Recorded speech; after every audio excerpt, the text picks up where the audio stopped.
Hi, everybody, and welcome to the planning board meeting of March 11th, 2020. Tonight we have a few things on the agenda. It's good to see you all here.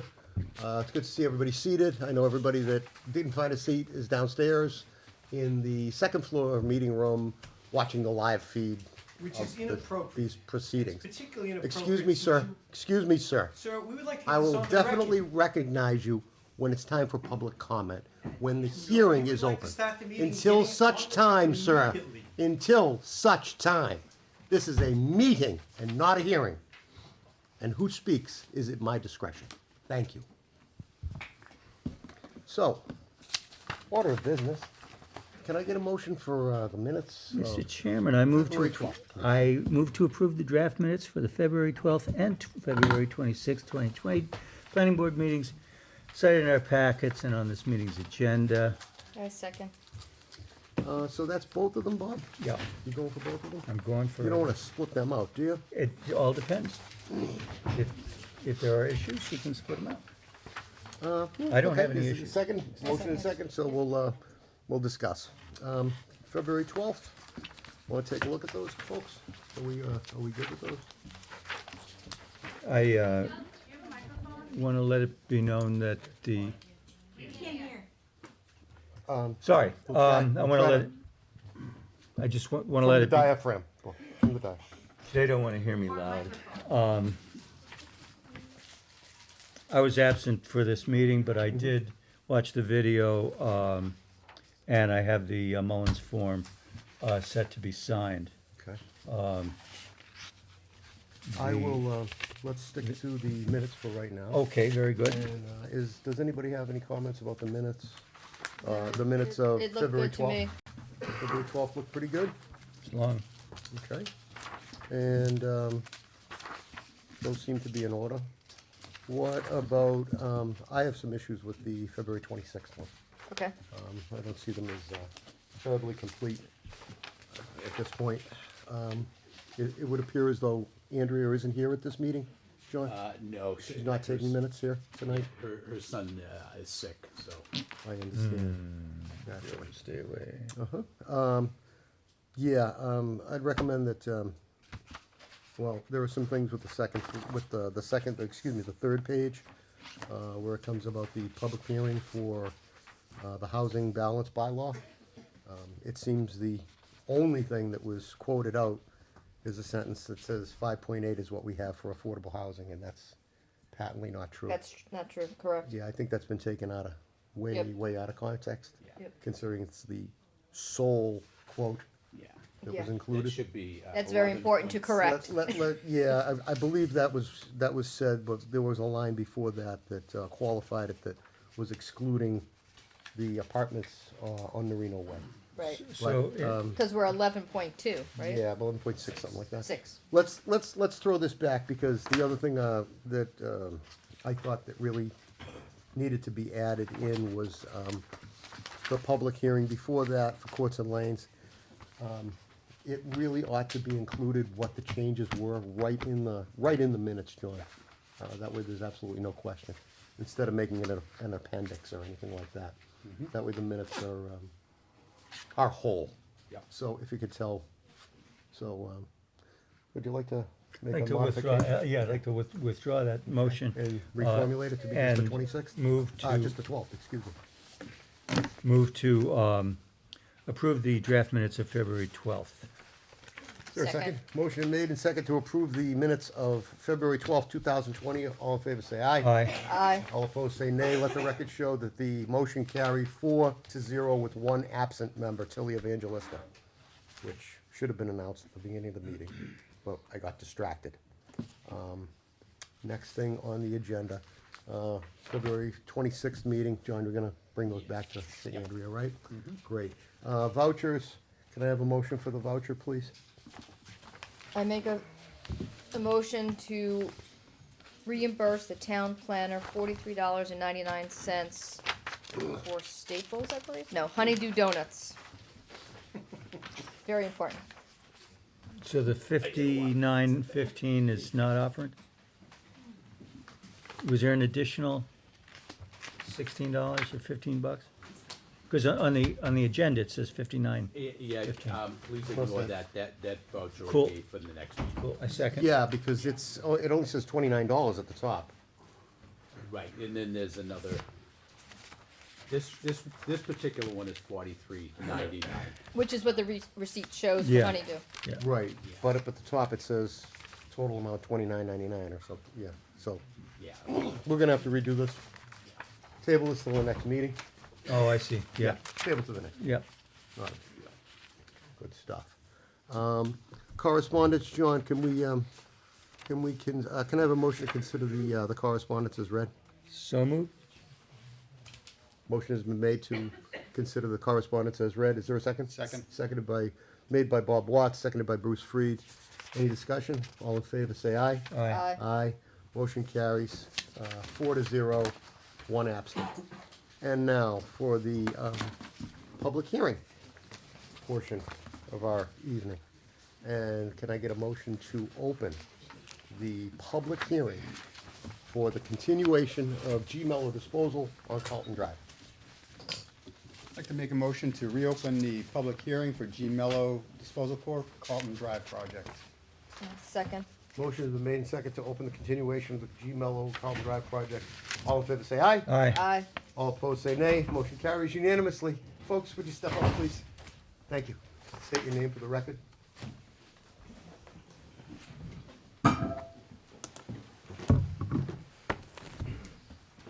Before you say anything, Nancy, I have to point out, folks, if you're standing, you're in violation of the fire code.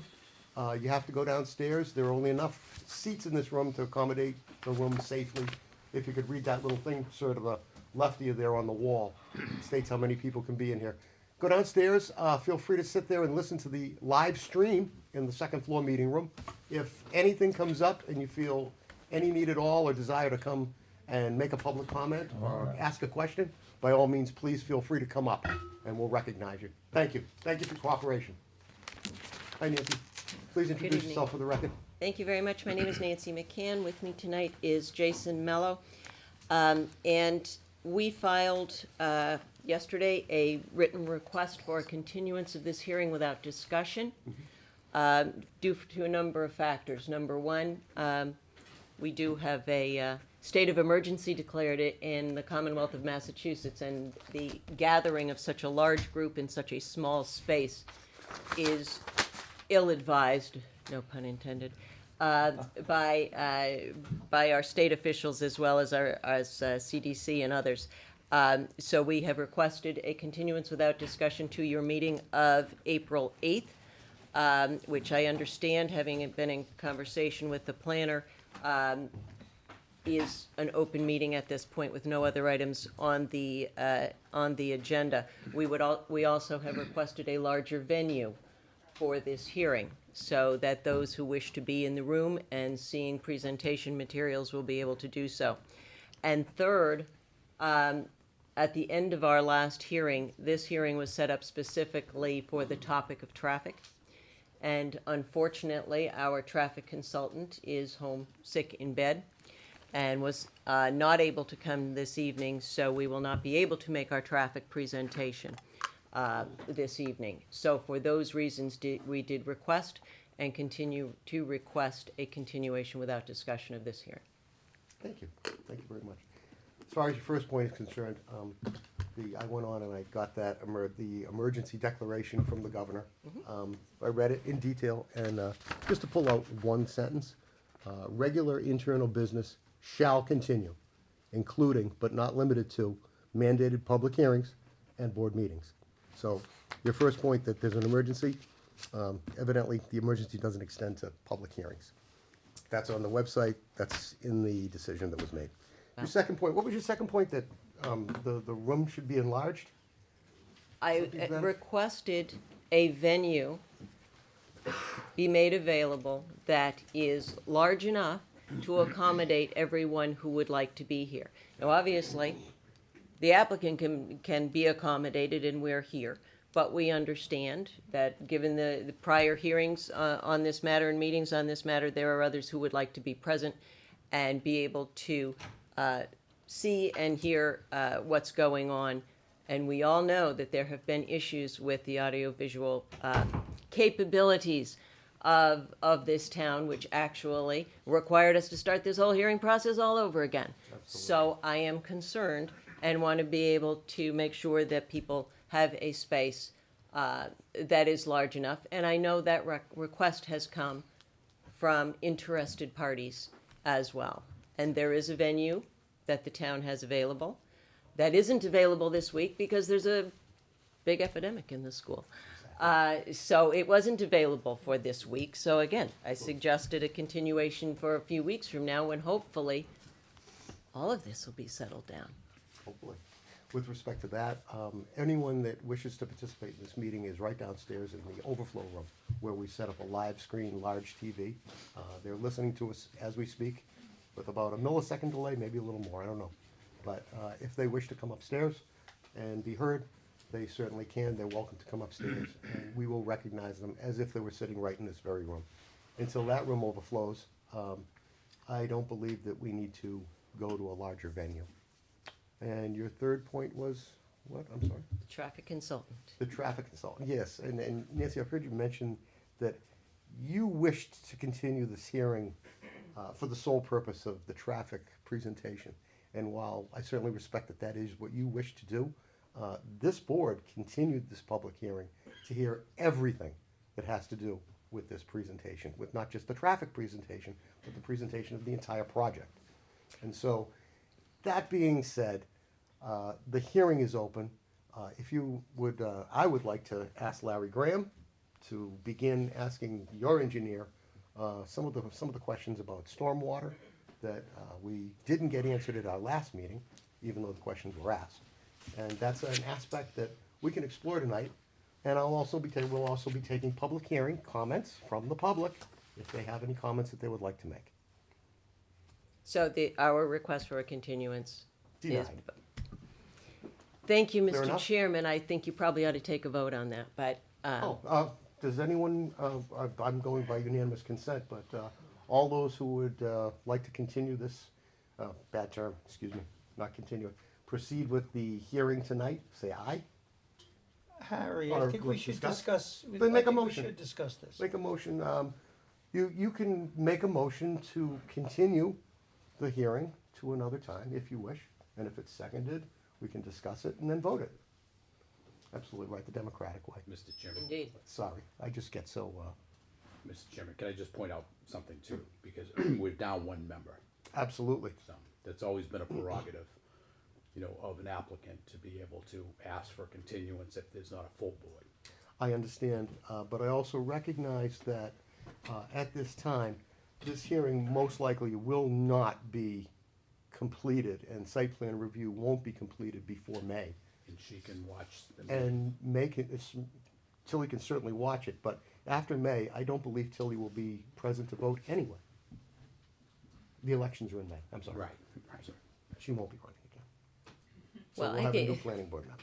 We have to There's no deal with the point. board we have now, and we have a five-member Absolutely. board and a board member is absent. Absolutely, and you have 4 members present, we have a quorum.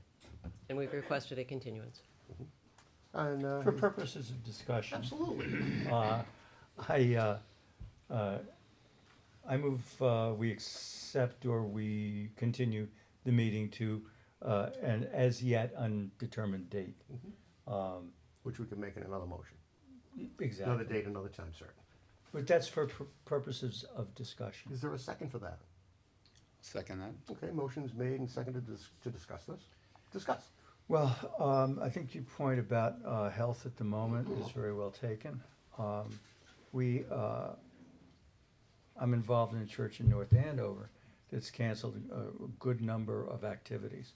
I got a message from the choir director that they're having a rehearsal tonight, but they're going to rehearse in the pews to maintain 6 feet from each person. And everything that I've read about epidemiology is that now is the time to really disengage from crowds. And we don't have 50 in the room, but we have people sitting on each other's laps. And that's a concern. I went over the video today, and the word traffic was the word of the hour. That was really the purpose of this. Your point is well taken, that there are other things to look into, but traffic was repeatedly A topic. the topic. It was really focused. What was the other thing? There were three issues. The infrastructure that if it. The infrastructure, yeah. I don't know about the infrastructure. Well, that's part of the traffic study. Would Yeah. it be part of the traffic It would be, study? yeah. Joanne, or discussion, or how do you feel? I agree with Bob on the fact that traffic is the big issue. So that obviously will not be part of the meeting tonight. So the people can leave. If that's what they're concerned about, why stay when that's not going to be the topic? And maybe we could proceed with the other items and we won't have as many people in the room. I think I understand what you're saying, but I can't speak for anyone that's in the audience, and I'm not gonna ask them to speak at this time, but Or I we can make the suspect that announcement that the folks in these the are the audience- topics that we're going to cover in this meeting. I don't think we can. We can't, I okay. don't think we can because one thing always leads to something else. So to limit and say that we'd only be discussing traffic tonight or tomorrow night or whenever we meet, I think that's a bit disingenuous to the public because. But there will be no traffic study We set the presented. agenda as to what, Yes, what's yes, up, we so, do. I mean, We certainly do. And you can tonight, say it's if, traffic or if, whatever. I would love to see the traffic report. I would love to hear that. Unfortunately, your traffic engineer is ill and not able to make the meeting. And these things happen, we're human. In lieu of that, there are a myriad other issues that we have to deal with, and we will deal with them, and we have to find out a lot of information. So let's move on to stormwater. As staff, I recognize you're the chairman of the board, and you have authority in matters like this. But you're setting a precedent with continuing this public hearing when the applicant, and I think majority of the audience would much rather prefer continuation, and they've requested that formally. No. Oh, you guys wanted me to go on a hearing? Well, in any What were you event, saying, Jim? well, no, what I'm saying is, when an applicant comes before this board, I've been here 3 years, over 3 years, and for much earlier than that. When an applicant is asked for a continuation, this board typically unanimously votes to grant it. And are we obligated to do so? But it's been a tradition, more than anything, it's been precedent that you do grant it. In those other particular instances? I'm not challenging it, That we I'm did just that. saying. But I'm In sorry. all other instances, and this has been debated several times, and the board has agreed to a continuation when it's been asked for by the applicant. Regardless of what the audience may want. And absolutely, and regardless of what the applicant may want, or any of the stakeholders in the public may want, the board is the ultimate decider of it. And forgive me for But to sounding like. change the rules of the ballgame, Rules? change the I'm rules sorry, of the rules? ballgame What in the rules are middle these? of the Rules imply that they're written the rules that Establish a have, new- Precedents. Establish a new precedent, Yeah. yeah. to the rules that deviate have been from practiced by this board for many common years. practice. Okay, common practice, That's let's a use good the right terminology, words. common practice. Common practice, yeah, it's not rules, that Yeah. would imply that they were written I'm down. not challenging your authority. No, because I- you do have the and- authority, but And hey, if this board wants to continue tonight, I'll hear that. I believe we're discussing right now the merits of continuing as opposed to not continuing, from my perspective, from yours. I agree with Bob as far as the epidemiology. I mean, what's going on right now is kind of serious, and the governor has declared a state of emergency. I know it says public meetings can go on. My workplace told us to go work from home if we can. I know a lot of places are doing that. The colleges are closing down, schools are closing down. I want to hear everything everyone has to say, but I think we are in a hot, close environment here that is not really what we should be doing with the situation right now. I know you all have a lot to say. We didn't ask for the COVID-19 to hit, though. Excuse me, miss, well, I'll certainly recognize you in a moment, but right now, this is a board discussion, we're voting on something here. I'm very sorry. Yeah, I feel that, we'd be better, as much as I wanna hear everything that everybody has to say. Absolutely. I wanna hear the traffic study. I do too. And the stormwater, everything. But I don't think this is a good idea for us to be here. Would it make sense perhaps to, not take testimony, but take comments? We could do that, just take Because I know comments from the people, public. people have words to say. and, Understood. Yeah. We could we just take comments from the public? Yeah, the other thing I would comment on, the next time, if we are going to meet here with a large group, to ensure that the air conditioning is working, that Shouldn't be meeting here. Where else are we going to meet in Georgetown? We also need to record the meeting. It needs to be recorded, so.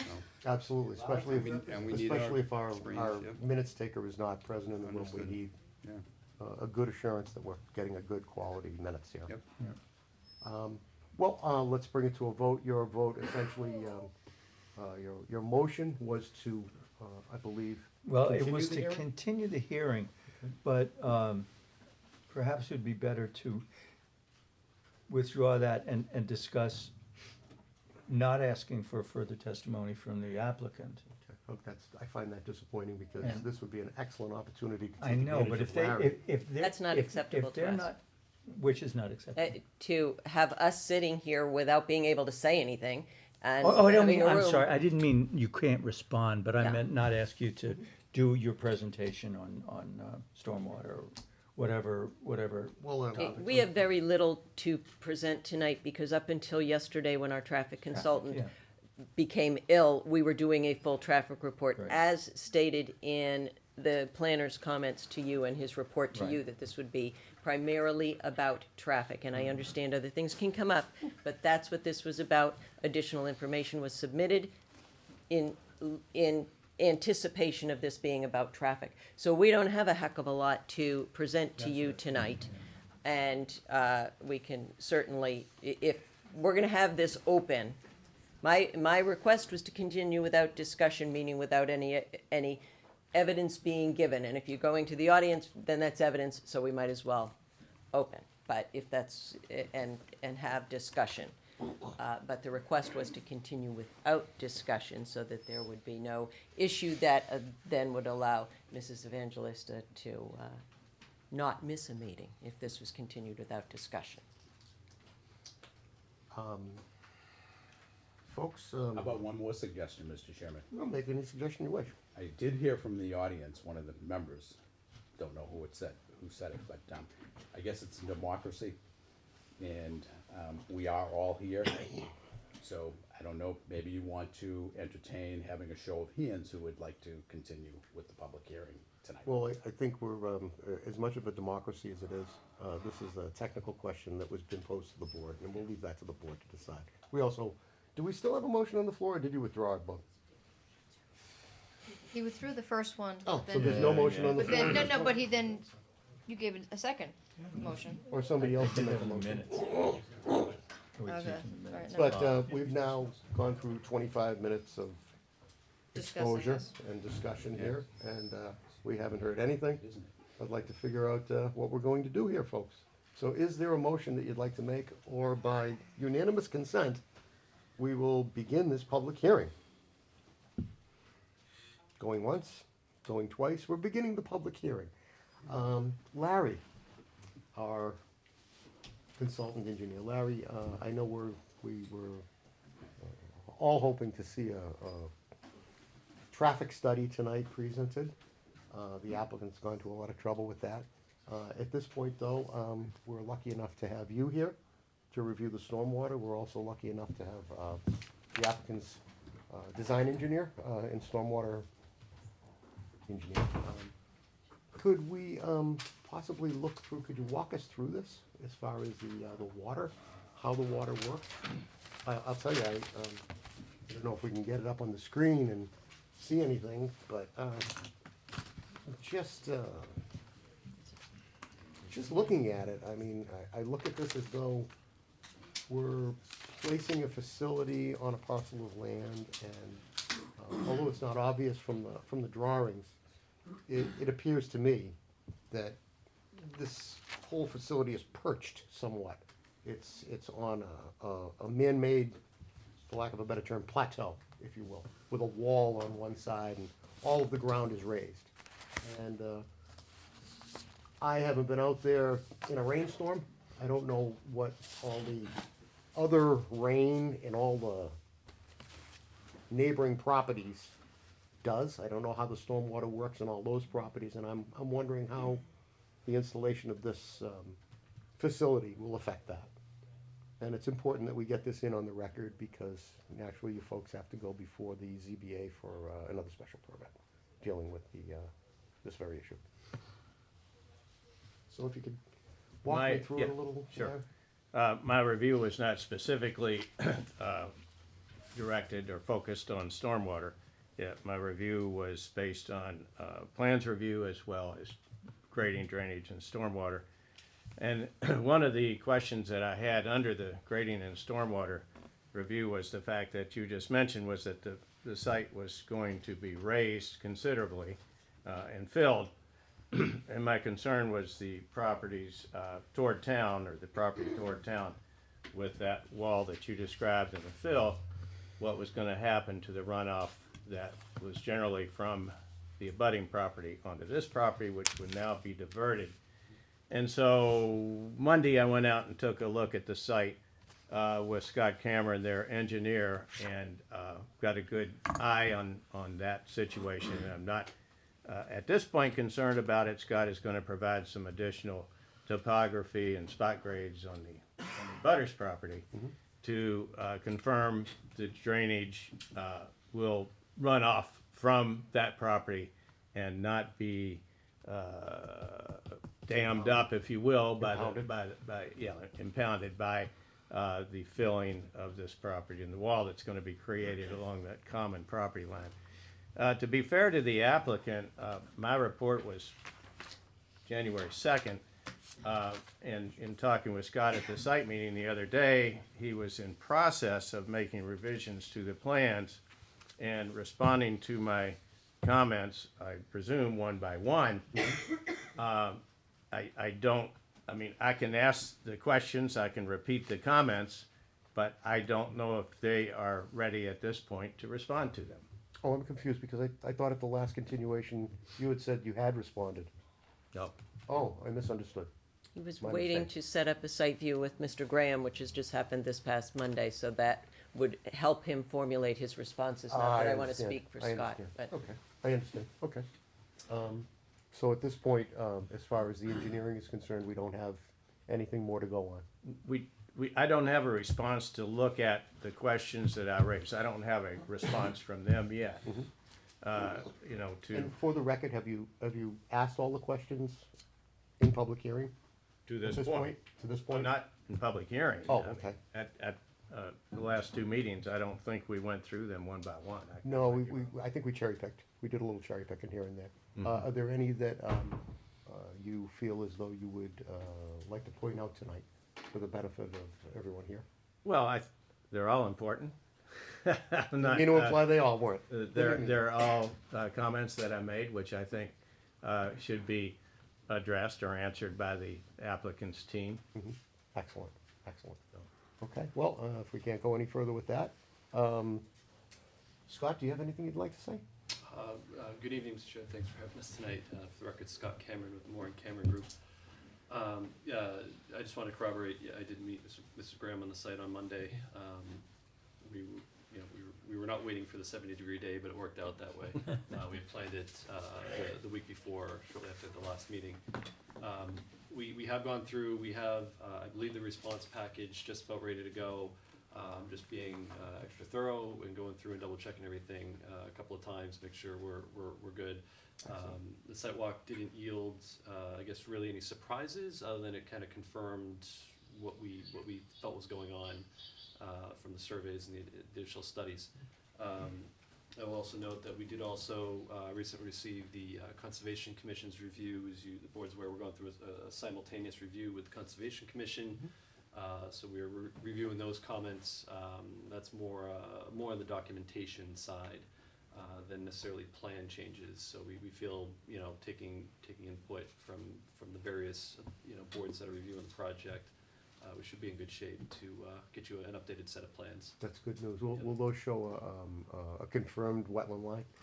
The wetland line was already confirmed, that was done last year. Great. Finished late last year, we had Great. delineated it in the spring and it went through the process of peer Excellent. review. Excellent. So we'll be getting new plans and those comments at the next continuation, or a week before the next continuation. Yes, as well as some punch list items from the notes I've taken at our prior board meetings, things you've asked for Excellent, to be shown. excellent. Any board questions from the board? No. Any comments from the public? I have a comment. This meeting Would should you, never be sir, held. would you, My name is sta- John Samuel. I'm would you a stand butter up to at the the property. podium, please, sign in, please, so that we can Yes, sir. take that and state your name and.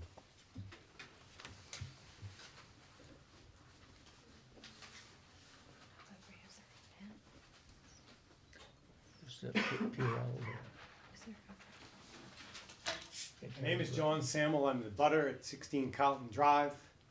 Just want it stated on the record that we have requested for 4 weeks now to have this meeting moved to a facility that can handle all of the public that would like to be here and, under the laws of the state, the United States of America, have the right to be here at a public meeting. It is not acceptable to put them in a room downstairs, expect them to watch on TV. You don't pick up the nuances, you don't pick up the people, you can't see everything that's going on. And you have single-handedly refused to even consider that.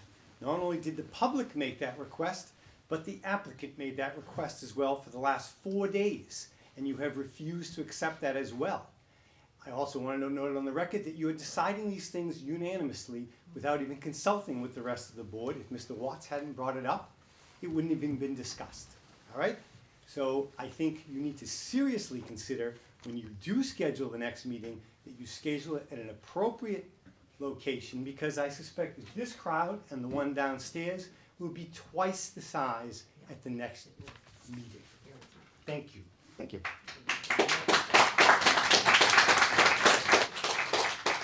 Anyone else like to make a public comment or ask a question?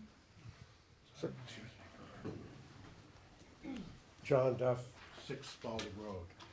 So we have requested at the Conservation Committee twice now if there would be an opportunity for us to walk the property.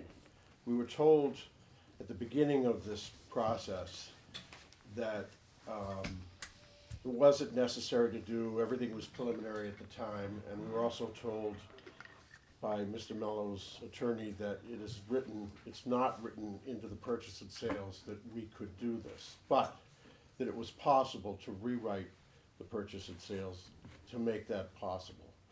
So for a third time, in front of you guys for the first time, I'd like to request if there's an opportunity for us to at least walk this property and see what this is all about.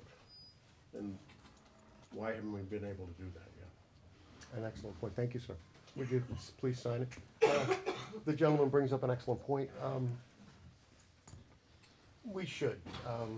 We're, I know, we're I'd we're like looking to- at I'd like to- plans, yeah, and, I'd you know, like they're to participate in the two-dimensional, sidewalk. and we really need to stand out there and As a board, look yes. Yeah, as it's a tough to board. visualize Yeah. without really seeing it. So, someone gonna make a motion for a site walk? Make a motion that we have a site walk of Carlton Drive. Okay. I remember a site walk we did for some location on West Main. West Main Street, And it worked out pretty well. We did it about an hour before the planning board meeting. right. Everything was fresh in our mind. And now that the weather's nicer, it's, you know, it was kind of difficult doing it in the middle of winter, It but could now still it's snow, more though, feasible. remember, it could still snow. We are in New England. Always can. Yep. Yep. So, it would be before the next, On the continuation. date of. So April Hey, 8th, just do it on the 8th? So, Sounds good. so it's 6 o'clock? So what's the motion? I'm sorry? The motion is to do a site walk on the same day as the next meeting, continuance. yeah. April Is there 8th, a second? April 8th, yeah. Is there a Second. Motion is made to do a site walk on the date with, that the committee hearing is continued to, at 6 P.M. 6 o'clock? Yeah. One moment, God, if you would. All in favor, say aye. Aye. Aye. Aye. Aye. Aye. My, Motion carried. Let the record show that the board has voted to hold a site walk on the evening of the continuation, of the next continuation of this hearing, at 6 PM at the site. I'm sorry? April 8th.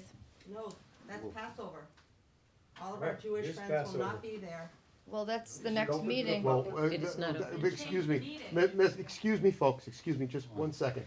Mr. Freed very, very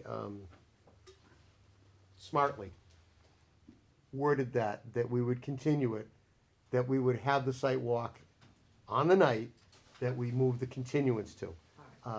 The date of April 8th is something that's been requested by the applicant, and I'm aware of it, but it has not been decided yet. Okay. So whatever that continuation is, that's when it will happen. Now I would have to ask the question of whether or not the public would be invited to that.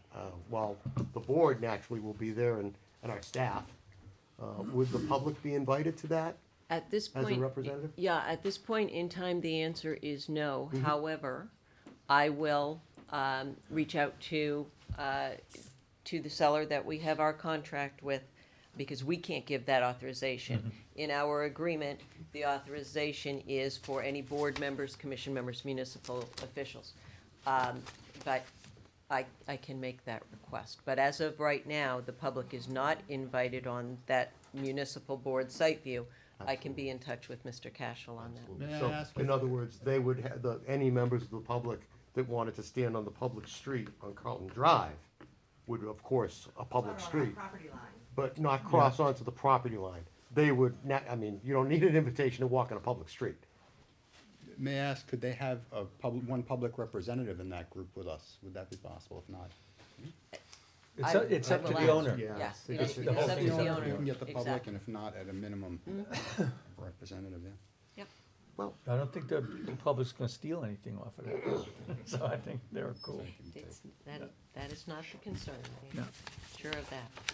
Scott, you were mentioning something, I'm sorry. Yes, thank you for Sure. hearing me. Typically, we will set survey stakes in advance of this meeting, so I wanted to question the board as to what they would like to see That would be staked out. so helpful. I mean, from my perspective, if I could see a rough radius, semicircle of where the drop-off area, yeah, the wall of the drop-off, where the For drop-off drops recyclables, down, yep, where the yep. recycles and Yep. folks lean, naturally, limited the property line, boundary of the property line between the next closest abutter Yep, and that's, this property, Yep.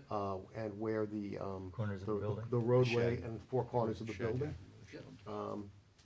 and where the scale house would be, I would think. And, the limit, if you could do a limit of clearing. I will do the best. If you could, or an offset It's gonna be a thereof. challenge, yeah. it's Or an a lot of offset work to do on thereof. a day of stakeout on that property. Yeah. So I'll see what I can do. There are a lot of markers out there, so from the prior work that was done on the properry. Oh, how rip them out. Concrete markers Oh, that were set. So there's reference points out there, I think, already that can help. I can bring a key plan. Are those Concom markers, or? Yes, they are. Oh, don't rip them up, don't rip them No, up. I'm not. You said that, not me. Don't rip them up, I'm not don't ripping rip those out. Please don't rip. But I think there's enough Terrible out there where the limit of work we might not be able to get to, but there'd be enough, I think, to orient us on the property and where you are. Look at the plan and we'll be able to figure it Yes, out. yeah, I can have a key plan. Excellent suggestion, thank you very much. Are there any more comments, any questions? I don't, John? You know, I think we should cite the state statute that prohibits abutters from joining us on a site walk. as Oh, I part the wasn't aware record. of that. Well, you can't prohibit people from, joining in on a quorum of the board at a meeting. It's not an executive session. Site views are exempt. They are exempt. Might be. Okay, I just wanna see that statute so we can, because But most of- of the site, but of course most of the site walks I've been on in 35 years, But of the course, public if- has been invited. And that's one of those It's past what I would precedent, hope. past practice things. I would hope that That, was the it's case. always been that way. As a matter of fact, when I was on the Concom, we had this weird thing where if the public wasn't allowed in, well, hell, we're not even going in, but that was years. I mean, I'm just saying, just to be cordial, Absolutely. we shouldn't be doing anything that the public isn't witness of. That's a personal That's- decision that's that not each and every correct. one of the board Unless members That's has not correct. to Site make. views are exempt from that provision, that you're referencing, John, and, that's very clear. And you can, I'm sure you can I provide will that. I certainly mean, do that. it's unusual that they're not. I'm not being. It's I'm not absolutely being typical. It- Argumentative, I'm just saying Yeah, that and- typically, And I will tell you, in most cases, that in recent years, and it's all about liability, the public is not invited on sites. Yeah, that's why the usually. public's gonna be invited if That's the right. place is open for business, right? And it's improved, and you don't have holes in the ground, and you don't have tree roots sticking up and everything else. It is liability and nothing more than that. These, that's what it's all about. And it that's should be the clear seller's question. that they're more than welcome Yeah, to be out at the Whatever said. right of way, the public right of way if they so choose. Oh, any member of, any person in the world can legally stand on Carlton Drive at the opening to this. It's a public road. Anybody can be there. You don't need an invitation to stand on a public road. You're all Just have to be invited careful not stand get hit by a car. You're all invited to stand in my parking lot. That may be the easy Yes, solution. Harry, could I, Absolutely. Excuse me, I'm sorry, sir. could I ask a quick? I believe that you, Mr. Duff? Yes. Yes, Mr. Duff, what were you saying? I'm sorry. If the board is gonna be there, I'm assuming that Mr. Mello and his attorneys, et cetera, would not be there. Is that right? Oh, I would believe just the opposite, sir, Well, but then, excellent question. Isn't that a public meeting, then how do they have an opportunity to be there and present their side or whatever their argument would be, and us not be able to be present? Isn't that a board meeting in essence? And again- Shouldn't we have to be there?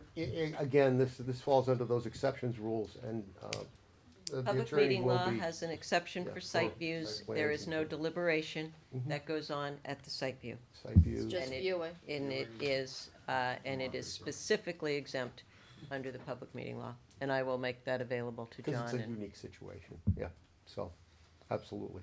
That's a good point, though. Good question. Any other questions? Standing here for 20 minutes. I'm so sorry, I thought you couldn't hear. I'm sorry. Oh, Go ahead, would you please state your name? sure, it's Beth Mabius. And I'm gonna be very naive about this because I just found out about it a week ago. I lived in a town of 3,200 where they wanted to put the world's largest hazardous waste dump, 150 acres worth. I am more concerned about the property values, the air my children and grandchildren will be breathing, what it's gonna mean to try and get through town, which is already extremely difficult, and so many other things. Can someone address that? What happens when all this stuff comes in that hasn't fallen on our streets? What happens to it? Are they gonna burn some?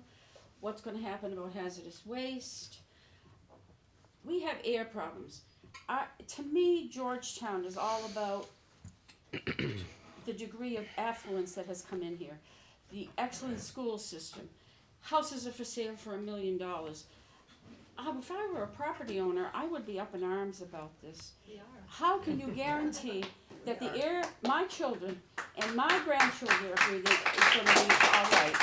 Folks, I'm having trouble hearing, and I'm sure that, How can you tell me that it's not going to seep into the groundwater? There's already a hazardous waste site that was just cleaned up, and they had 30 years to clean it, and there's a pocket of cancer patients around it near downtown. You tell me how this is going to be safe, please. Otherwise, I think the board is very negligent in not making Georgetown the nice place that draws people that love the school system, that have proximity to Boston, to Portsmouth. It's up to you to keep our town safe and to make Georgetown a better place and not a worse place. thank you. Mr. Chairman, Is there anything else, any other I didn't, questions? didn't hear her absolutely, give name you a and chance to address. respond. Beth Mabius, 17 Trestle Way, Elizabeth. Anything else, or I'll, and if. There if- probably is, but if I go on, it won't be nice. Well, let's Come back. let's Come get back. the response to your And you're question. coughing, so I- be careful, please. Thank you for your concern. He always coughs. Yeah, I've coughed He always since I was coughs. 12. He always coughs. Would you care to I'm respond happy to to that? do a brief response. We covered most of these items in our original presentation, but I'm happy to discuss them again. traffic was brought up, and that's not going to be discussed tonight because our traffic consultant isn't here, but with regard to hazardous materials are not accepted at this site. They will not be accepted at this site, and this is a transfer station. This is not an incinerator. This is not a landfill. This is not a dump, as the term has been used frequently in the media. But this is a transfer station. It is simply a sorting facility. Everything that comes in is sorted, and it leaves the site within 48 hours to 72 hours, and it's gone. And nothing goes into the groundwater, and there is no hazardous material that is permitted to be brought into the site. And how do you guarantee that? Excuse me, I'm very sorry, excuse me. I'm having trouble hearing when everybody's speaking. I'm an old man and my hearing isn't good. And I really wanna make sure that the cameras and the microphones record everything that's being said for the record. So please indulge me, folks. Raise your hand one at a time if you have something you'd like to say, please. Mr. Chairman, can I just ask one question? Sure. Is there going to be a significant difference in the way you process, the way you do your work in the new facility than there is in the facility that you use today? Is there a significant difference? We'll have the capabilities of sorting more materials and be able to recycle more materials. So we'll be taking the same materials we do now, which is mainly construction, demolition, and bulky waste. Very little household trash comes in. We then can sort out the clean wood, then it's going to be recycled, the clean shingle going to be recycled, and what can't be separated on our site, we end up loading into tractor trailers and we bring it to another sorting facility that can further sort and recycle the materials. So you examine the material. We examine everything as it comes in. Absolutely. So that if someone came in with hazardous material, they're going to leave with it. You would know right away. Absolutely. Okay, I wanted to make sure that. It's not happening now. May I? With may I respect to the groundwater, I'm sorry? May I continue? 1 second, let's Okay, resolve sure. something else that you touched upon, Yeah. as far as the groundwater is concerned, as far as things leaking into the ground. Larry, you touched upon that at the last continuation of this. Just reiterate in my mind, so there are floor drains, and the floor drains that are inside of the building where all of the materials, the rubbish is sorted and everything's sorted. Any water that needed to be used to clean that goes into a tank, I believe? Correct. Okay, and that tank is sealed, even though it's underground, and it's pumped out very much like a septic tank? Something Yes, like it's an that? industrial wastewater tank. That was actually missing from the first set of plans, was one of my comments, and I understand that's being incorporated now. Okay, so we're gonna see that in the next iteration of the plan. Yeah, typically, Mr. Chair, that's, that is added with the septic system design, because it falls under that. It's not under Title V, but you do it with the construction plans, the project, it's more like a building systems component, but we're happy to add it on now at this phase in the design. It would be good to see it. See what that is, sure. Thank you, thank you. Did that answer your questions, miss? No, I have more. Then by all means, please, I hope that, So. but Mr. your Mello? questions were addressed, Okay, everything you- you asked? Address him. Yeah. Everything that Oh, you- I'm you sorry, asked? thank you. I envision a very large truck coming in, and it's sorted. If my grandson has thrown some batteries in there, will they be picked up? A good question. Sir, could you If respond there to was a that? battery inside of a bag of trash, we don't tear the bags open for that. Hazardous materials, Okay. liquids, we'll notice. A battery inside of a bag, they can't guarantee that. I understand. Does that answer your question? If a company that has asbestos puts it in a bag and throws it in a Please big- address it to me. How many? Please how many- ask the question to me, Oh, I'm sorry, please. I'm not used to that. That's all right. If a company that has asbestos and throws it in a bag, how large are the trucks that come in? Like how many tons or pounds do they have in a truck that Mr. Mello talks about sorting? Before it goes You're asking anywhere? about the size of the trucks or Yeah, the how many contents? Pounds or tons, he has to decide on the content, I assume. Isn't that what's supposed to make us feel better, that there won't be any hazardous waste? Could you respond to that question? It sounds as though there's two questions embedded in not one quite sure what another the there, question and is. it sounds like, what do you do to make sure that no hazardous waste is brought in? And it also sounds like, what quantities are we Yeah, how talking big a about truck here? are you sorting? How big are these trucks? So The it's average sort of roll-off two questions. container is 3.5 ton. Okay. Could be 5 ton, it could be 7 ton, but if you take the overall average, it comes out to be 3.5 ton. And And as when they far- dump, it does spread out and everything's visually inspected. Okay, so if And something's no obvious. material leaves the building, no liquids leave the building, everything by state law has to be self-contained inside that building. Can you repeat that? No, we can't hear you. Here in the back. I'm gonna have to ask you to speak up, sir. The average, Good thing you brought a water jug. the average roll-off container weighs 3.5 ton. They can certainly vary. When they dump the material, it's gonna spread across the floor. There's people inside that have to be trained by state law to be able to inspect loads and be able to, the main one is detecting asbestos. And by state law, no liquids or material can escape that building. So any liquids inside the building end up in the holding tank that then have to be pumped out. No material by the new state guidelines can escape the building. So essentially, everything that you're doing right now, out in the open, being blown around in the air, being washed away every time it rains, all that's gonna go into a closed building now. Contained. 100% contained. Thank you. Any other questions? My last question. It's my understanding that what we have now that covers Georgetown, that we only use about 50% of the facility currently, so that all of Georgetown is covered. Why are we willing to, why is the board even considering bringing in something that is potentially going to cause a problem in the future? If Georgetown really doesn't need it, we're not even using to full capacity what we have already for Georgetown.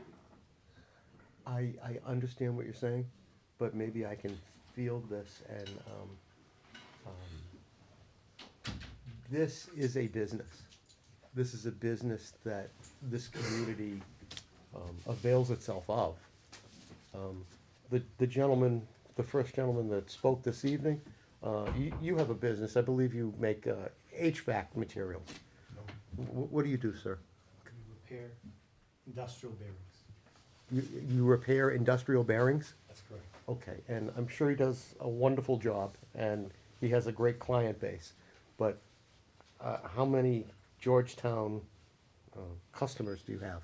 We have no impact on the roads or anything else. That's not the question I asked. You can't judge something simply by how many people do or do not Totally use a irrelevant business. to this Well, discussion. no, from this discussion, I believe it is. As any business can come into this town, and if they get a use determination from the ZBA, or if they fit into the zoning, then their a proposal moves to this board. But they And this don't fit board into the says, zoning, and the ZBA did not follow the procedures, no abutters were notified. sir, We're not the ZBA. we're not the ZBA, I and understand that. I completely understand You asked me a that. question, I'm answering your question. Absolutely. Thank you. Thank you Okay. for the response. As far as any business in this community, how much the customers base from the community really doesn't come into play when it comes down to looking at the impact that it has on the community. Oh, yes, it does. No, the impact is the impact, but the amount that the business produces is not part of that. We don't tell someone that's baking rolls on Martell Way that you can only produce 500 loaves and no more. We let their business go, and we look at the impact that the facility has upon the town, upon the roads. That's what we look at. And We have that's a what we're certain doing. set of criteria It's the that we purpose have of to the look meeting. at. It's called site plan review, site plan approval. And the things that we have to look at are laid out for us. That's what we look at. Now, I'm seeing a lot of Because- hands, but the young because lady they- has the I podium, so. understand. Because they've asked for it, do we have to process it? We And have can to it- hold this hearing. Okay, and eventually, can we request that it goes to a town vote?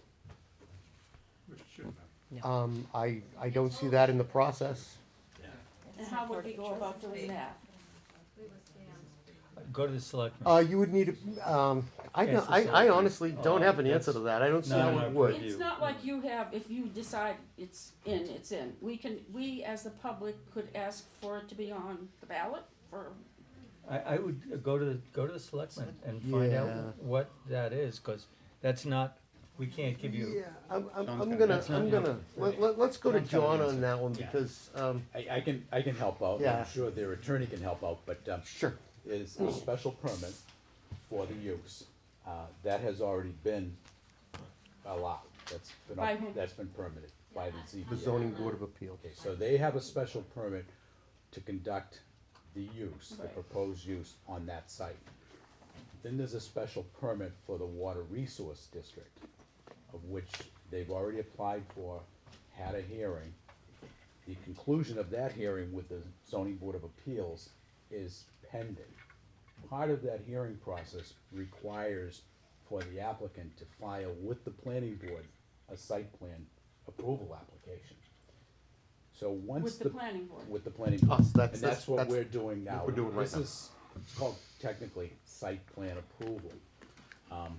It's not a special permit, it's a site plan approval. What the jurisdiction of the planning board technically is with site plan approval, they review all of the improvements that are gonna take place on the site, the building, the siting of the building, the driveway, whether or not it's, safe access involved with the site, with the Stormwater. driveway. Lighting, landscaping, traffic is part of that, and we're gonna get to traffic at a later meeting. But it's all the on-site development issues and whether or not they comply with the site plan review regulations, which are online. That's chapter 365, Planning Board Subdivision Rules and Regulations. And site plan review excuse me, those are subdivision. Right, Site plan review yeah, regulations are just- zoning. Just, yes, I get my that's states one mixed up sixty-five eighty-three, Right. just for the record. Yeah, so it's One site, 6583. the planning board actually has a copy of that entire section of the zoning ordinance. But that's what's involved, we're doing a site plan review process right now. When we're done with this, we report back to the ZBA, we give them our decision is final with the planning board as a body. But part of the water resource district special permit, our input through the site plan decision of the planning board goes to the ZBA. It's not a regulatory decision, they accept it and they can make a decision relative to the special permit that they're applying for. So it's input to the ZBA, basically. We don't Am I really correct, have or you wanna- anything, yeah, we don't have anything Stand for? really to contribute about the business model or the plan or. On the whole process, what kind of? Excuse me, I'm Excuse me, very one- sorry. And then there's one more local permit, in addition to the Board of Health and the Conservation Commission permit that has to be, they're going through the approval process or the review process with that. So the verdict is out with what the conservation is involved in, and that's wetland impacts and wetland buffer impacts. So the applicant has to acquire those permits too, in addition to the Board of Health. And then there's a question of, major development review that is still under review of town council and the That building looms inspector. large. Yeah, and that's a decision of the building inspector to make. And if he does make that, then this applicant must come back before the planning board, for another special permit. And the difference between the special permit and site plan, really, it's a simple majority of the planning board that votes on the site plan. It's a super majority involved with the special permit. So we have a 5-member board, 4 members would have to vote in favor of it to approve it. Additionally, the depth and breadth of the conditions that Yeah. a special permit could impose upon Yeah. the applicant and the project. Okay, now I understand all that. Oh, great. What can I, as a homeowner, do to stop this? Join our GoFundMe. Yep, we're fighting. As part of the process, where were the selectmen and all that? I'm very sorry, miss. Would you like to come up and sign it, miss? Would you like to come up and sign in? We put out $350. Miss? attorney, we're not gonna do that. I'm, And I'm gonna ask one I'll last be one. honest with you, I'm at a loss to answer your question. What can you do to What stop can homeowners, this? people that have children that are growing up, what can we do? I would imagine that at any To stop point this. after any decision has been granted, been decided by any board, Yes. any actual abutter would have standing to appeal said decision within the appeal period. To whom? You would appeal to, right to the town clerk. You would go to the town Town clerk. clerk? Okay. And town clerk, you form your appeal with them. Okay. You file your appeal with them. And that, I'm afraid, is part of how it works. I don't know of any other outside of, even a petition, I can't see that really. Did somebody Doing say that, anything. abutters were not invited to the ZBA? We're That's not correct. notified? They were notified. They were not notified. Not a single one of them has received a notification. You might wanna talk to the ZBA about that. That's a procedural error that should be highlighted if it's true. And if Yeah. not, then you That can't has say been it. reviewed Right. when it was brought up at the last meeting, a question about it, and the ZBA did give notice. I've seen that list, yeah. and If it were true, I that's fine. verified it. Yeah. But anyway, go ahead. Yeah. I'd also like to add to the audience, as arduous as this may seem and appear and is for a lot of you to be involved, I would recommend that you stay involved with the whole process. Oh, we're not going anywhere. Yeah, and you're gonna learn a lot. You're gonna learn that, you're gonna learn that the planning board has a job to do in accordance with the state statutes on this. This planning board they have to act on this application in accordance with the law. That's what the laws of the land require. So we're going to hear all of the evidence that the applicant is going to provide. We have peer review through our peer review consultant. He's going to do the technical review for the planning board so that we're operating with the advice of an expert on all of the site plan review requirements of this application. Now, when we get into the traffic part of it, we may end up having, in addition to Mr. Graham, our consulting review engineer, we may end up hiring a traffic consulting engineer to review the traffic consultant's work of the applicant. So that's part of the process too. I'm just saying, this is a process that works for every application, no matter what it is, whatever the proposed use is. And we're just doing our job, and we're gonna do it to the best of our ability. And with all concerned parties, we're gonna try to arrive at the best decision for the town. And there are a lot of facets involved with this particular use, but they applied for it. They applied in accordance with the law. We can only approve, deny, or amend this application in accordance with the law. Nothing more, nothing less. We just have a job to do. That really answers a big part of my question. And I also wanted to ask, when I have Mr. Ford before the end.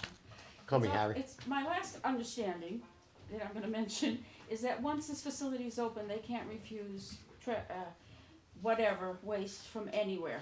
Is that correct? I can't refuse, that would be a direct question that I would have to, do you have the, legal authority to refuse waste? Once it's open, Once they the can't facility refuse- is open?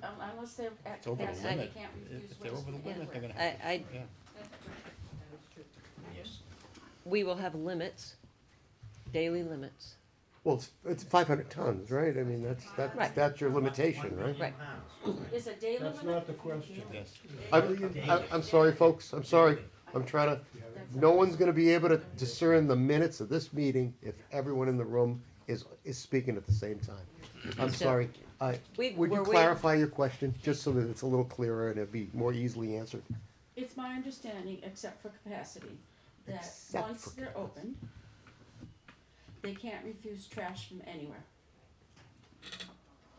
And I'll pose that question. Have you ever run across that before?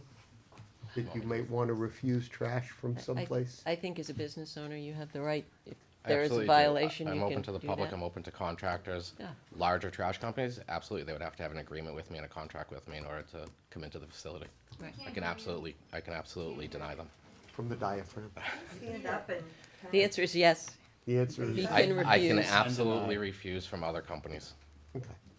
Does that answer your You've question? been very kind to me, thank you. Well, you've been very cordial, and that's what we need here.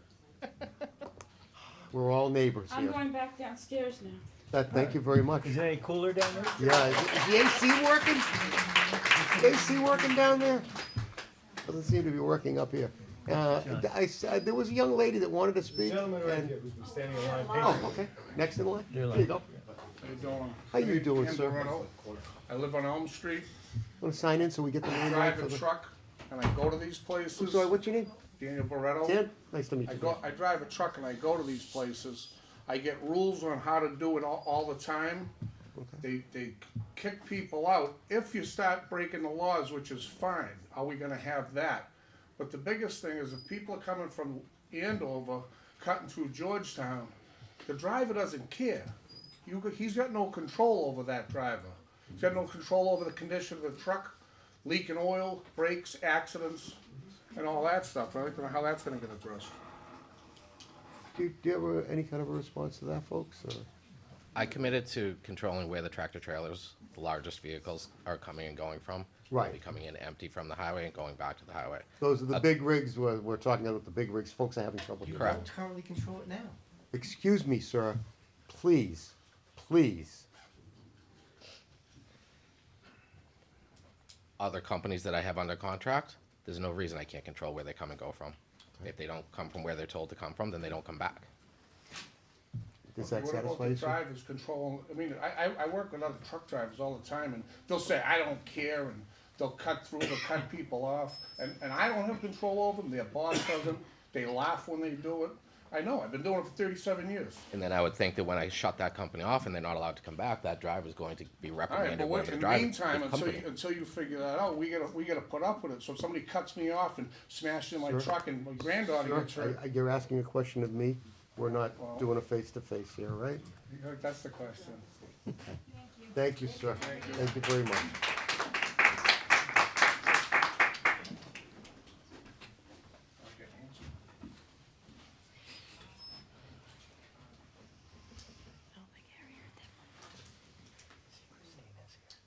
Good evening. How you doing? Patrick Canny, 4 True Lane. Hi, Patrick. How you doing? Welcome. I got a comment and then a few questions. The first one actually came up in a conversation I was having with an acquaintance who lives in Raleigh. And he was mentioning he is a contractor and he's renovating a house. And he kind of just passingly mentioned that he had to remove some asbestos from the house. And I asked him, like, oh, what exactly did you do with it? And what he said to me, for all intents and purposes, he goes, I call it a double black bag special. I put it in 2 bags and I drive it to the transfer station.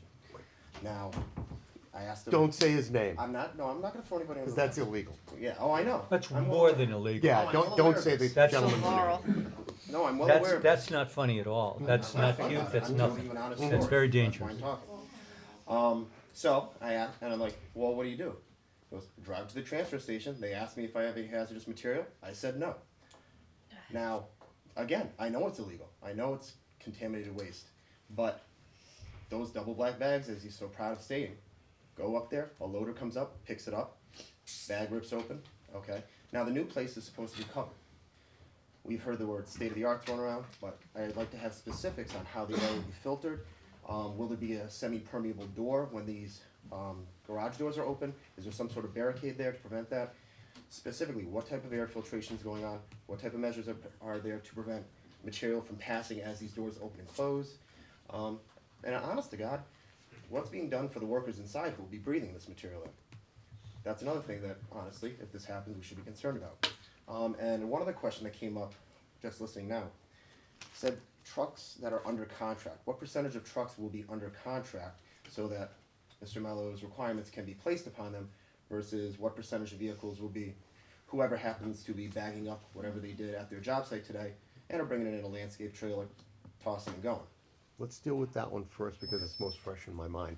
The question, I believe, is what is the balance between the trucks under contract that you've mentioned versus the trucks that are not under contract? Wait, do you have a rough percentage there to? I'm getting a lot of the local contractors now. The increase would come under contract work. Okay, so it would actually be more For the most part, contracted and. the increase would come if from you will, contract work. Kind of controllable trucks Absolutely, versus, what the current state is. absolutely. Does that answer the question? Is that what do you we have asked? any idea what that percentage is of the amount of trash being delivered then? So again, it's gonna be 500 tons. Is 200 tons under contract? 300 just showing up? Is if it's You're looking know, for what a percentage? ratio. Yeah. Who do you have? Could you venture a guess to that, sir? Provide it later. Can I get back to you on that? Absolutely, absolutely. if you We're, have to, we're sure. taking notes here, and I know Absolutely. you have a lot of people that you want to get to, so we've got that as a note, and I've also got, because it will take a little more information and time, the question with regard to air filtration and things, we'll Yeah, provide that's, information on that. that's the building, when we Yep. focus on the building, Yep. those are questions. And I wasn't blowing you off, the HEPA filter, the permeable barrier, the Specifically, doors open versus what closed. steps are being Those are taken? all building-centric Yes. details Yes. that we'll be looking at in much more detail. That's not gonna happen Those specific tonight, topics, because I know, saying, oh, it's enclosed, and that's kind of just glossed over, like, oh, it's enclosed, wonderful. Well, what does that actually entail? Like, what Absolutely. filtration, how are these Absolutely. doors being handled, when they open, when they close? I- What's being done to settle dust inside, control smell? I would invite you to look in that man's eyes right there. His name is Larry Graham. Look him right in the eye. And I don't think you're gonna, I very much doubt Larry's gonna let those things fly by without addressing them in detail, sir. Thank you. I hope that satisfies your questions. For tonight, yeah. Oh, for tonight, absolutely. You can always ask more as they arise.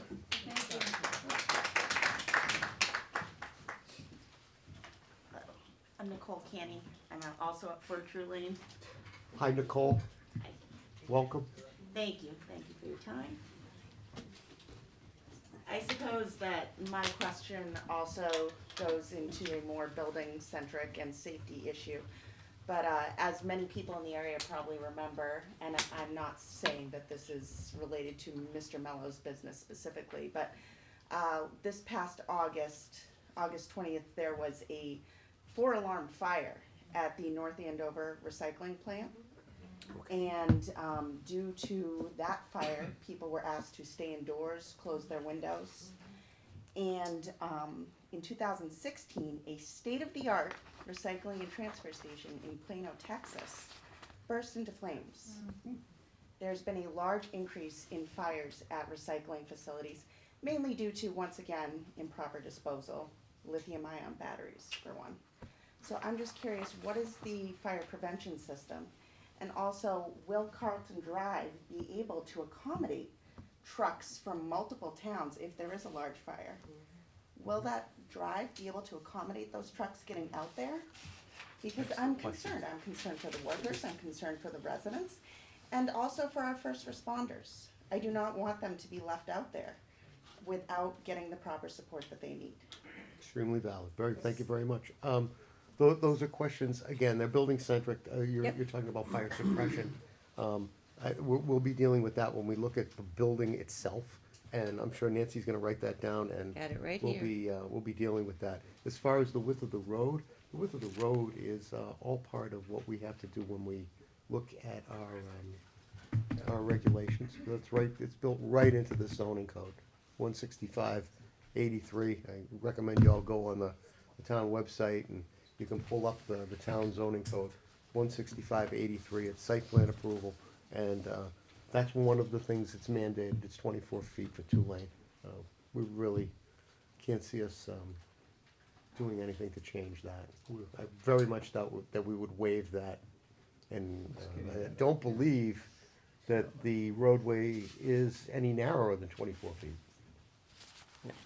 It is 24 feet. Yeah, that information will be presented with the traffic. Okay. But the roadway's 24 feet wide. Yes, The- coming out, Ab- the new driveway. Absolutely. So, yeah. So if there are multiple trucks that need to get out there and park along with ambulances, there will be adequate space? According to the fire department, 20 feet is adequate space. Okay. And that's the, And the fire department will make that determination. They do, Yeah. they do their own evaluation. Yeah. they do, but they ask for 20 feet. Okay, all right, thank you. Okay. Thank you.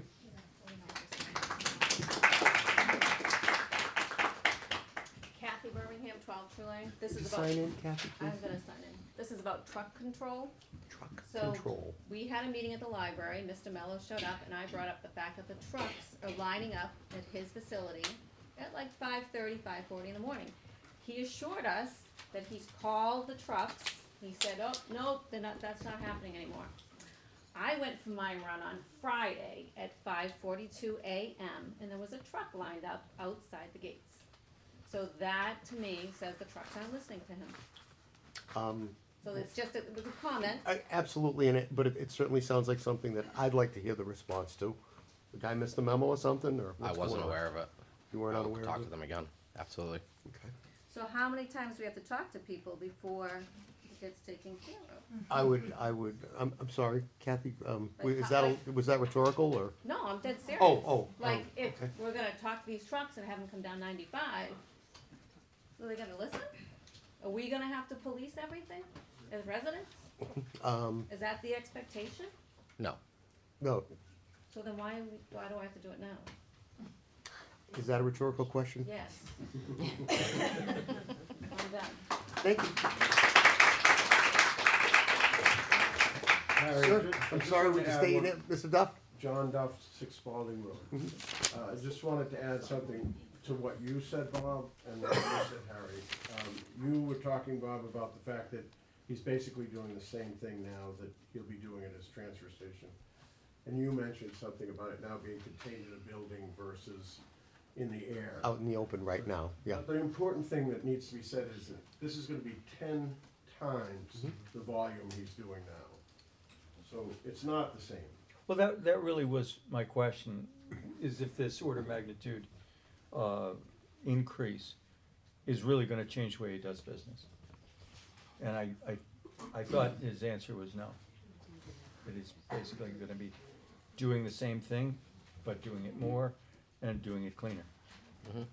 The process is the same, it's just the volume Yeah, could change And the facility. in the facility. right. 10 times more.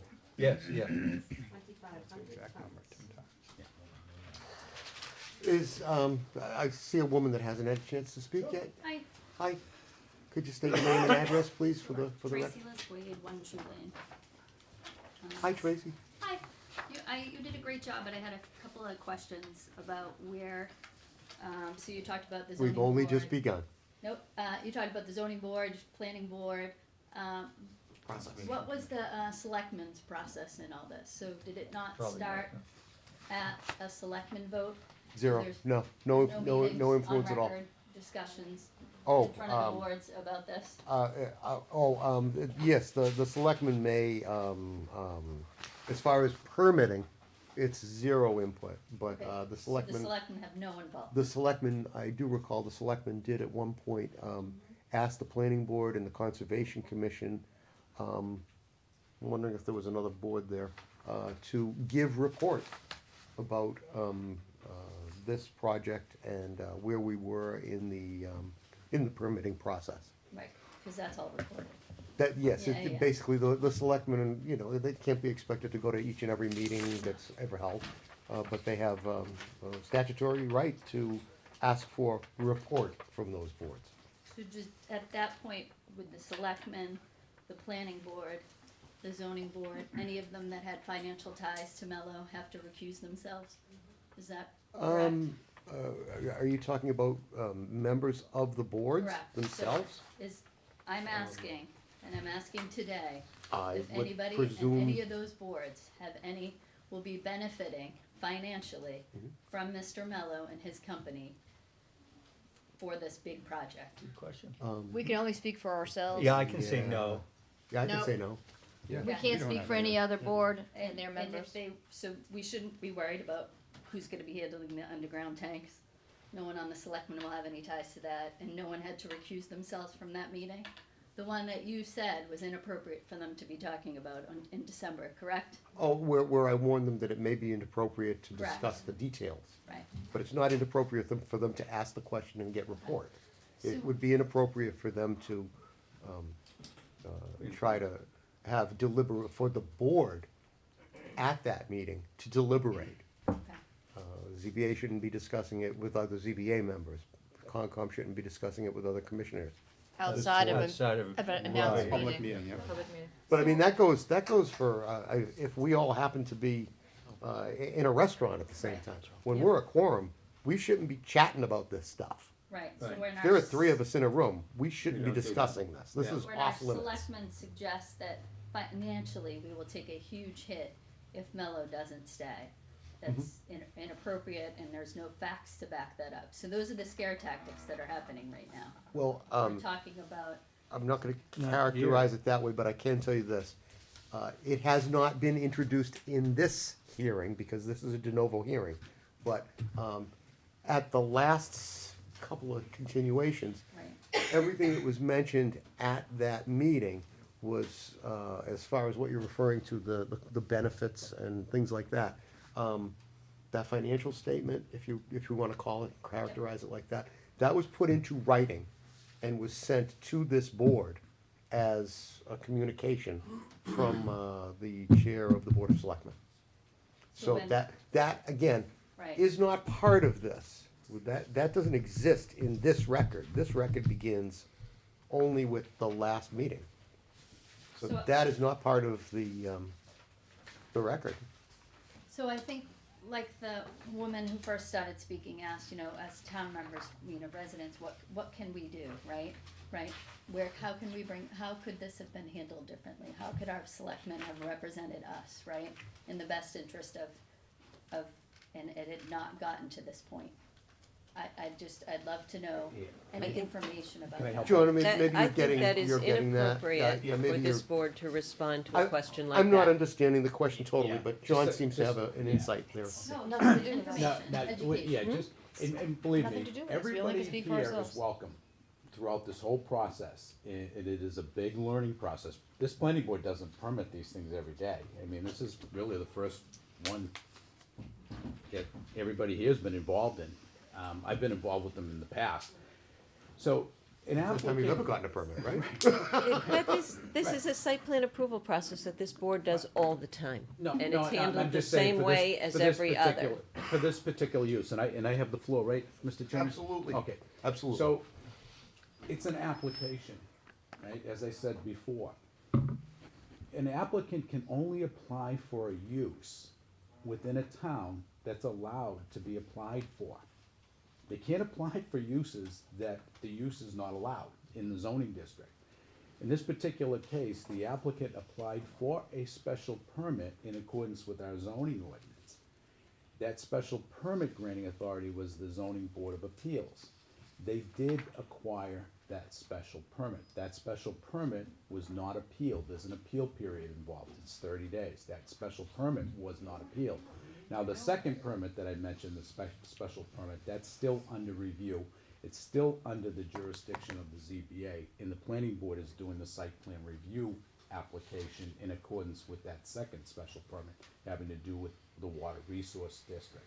They don't have a special permit for this use to operate within the water resource district of which this property is located. Is that due to size? The size? of- No, it just Okay. has to do with the water resource district. It's an overlay district.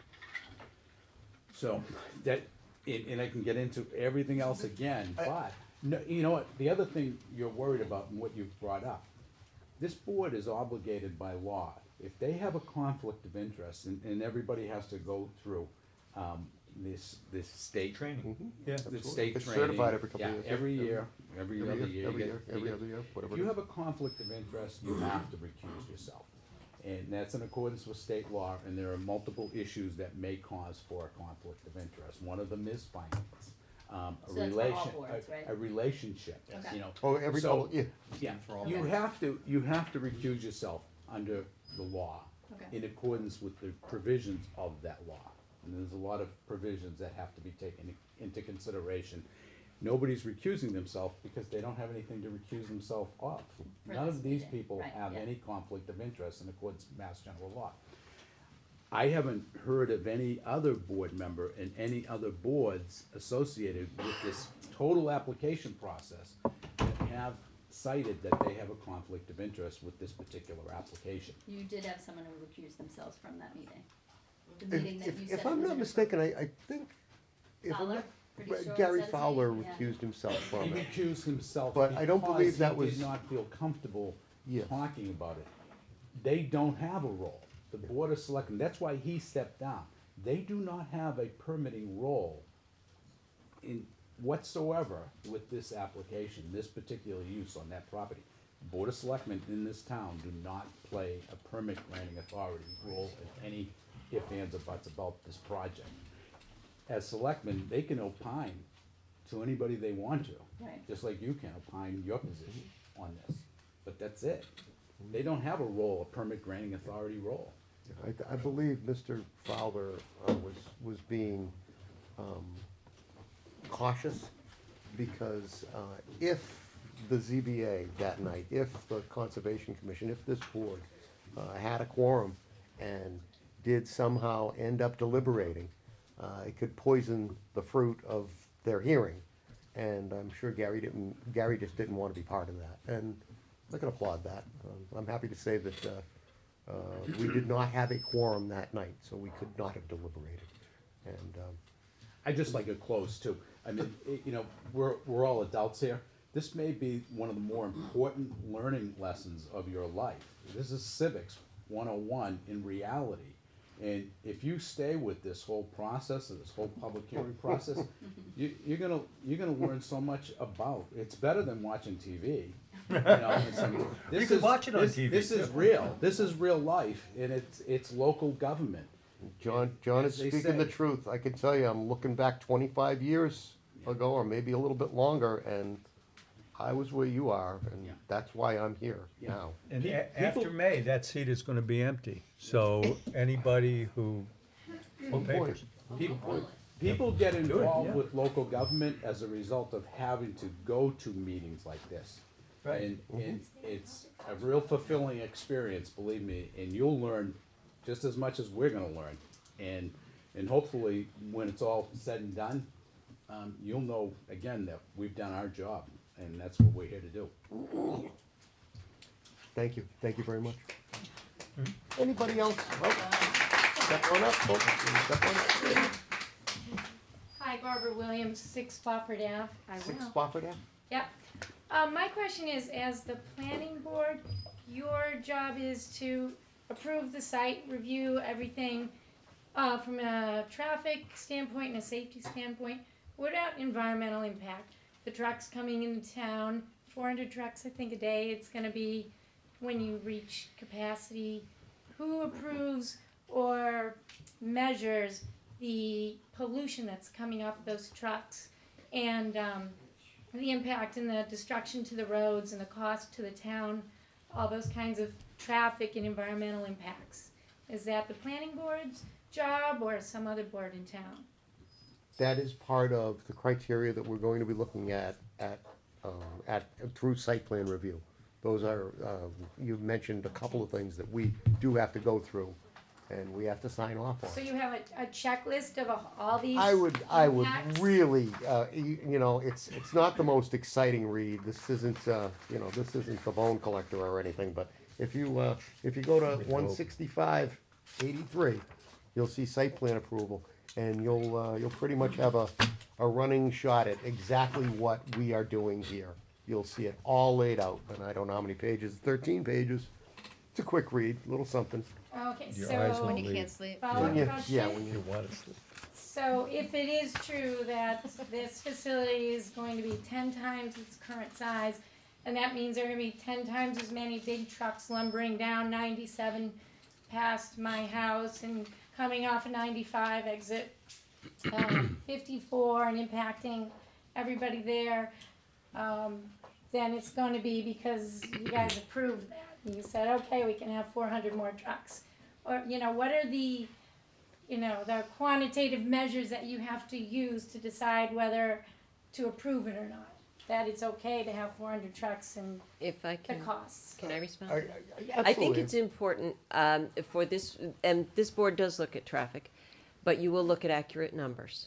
And so the fact that there is a 10-time increase from 50 to 500 tons does not, as you will see in the traffic presentation when our traffic consultant is healthy, there will not be 10 times as many trucks. That's not the way the additional tonnage is going to come in.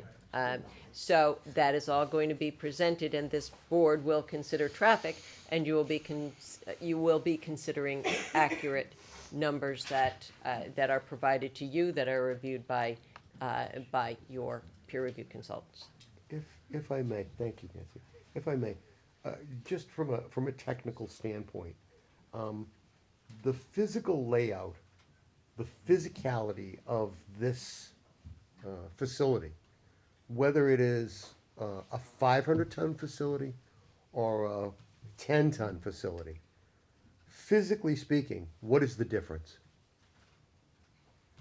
I don't Is think I there understand any your question. difference between the facility, how thick the wall will be, how tall the ceiling will be, how the fire sprinklers are installed, probably the wouldn't door, change. the color of the door? think What so. changes between a 500-ton facility versus a 50-ton Except for the size of the facility? building. I would say. I don't think there's any difference. I Not in the can't discern mechanics what- of it, certainly. Footprint That's size. the operation of it. Yeah, But footprint size, I would say, but unchanged. that's about it. Nothing changes, Yeah. really, right? No, I wouldn't even think circulation around the site would change. We've got to have the area for the residential drop-off. We Right. have to have the area Exactly. for the building. That wouldn't change. So this could very well be a plan for a 50-ton as opposed to a 500-ton, and we wouldn't see any physical difference on the plan. It's the intensity of how much you use it and how much your traffic goes. I think But the that's a general traffic statement. does It's probably change from 50 to 500, and I don't know if it's a direct proportion of 10, but Yeah, We'll it's look at that when definitely we look not, at the but traffic. information will be provided. I'm sorry, to you. I lost you. Where did you go?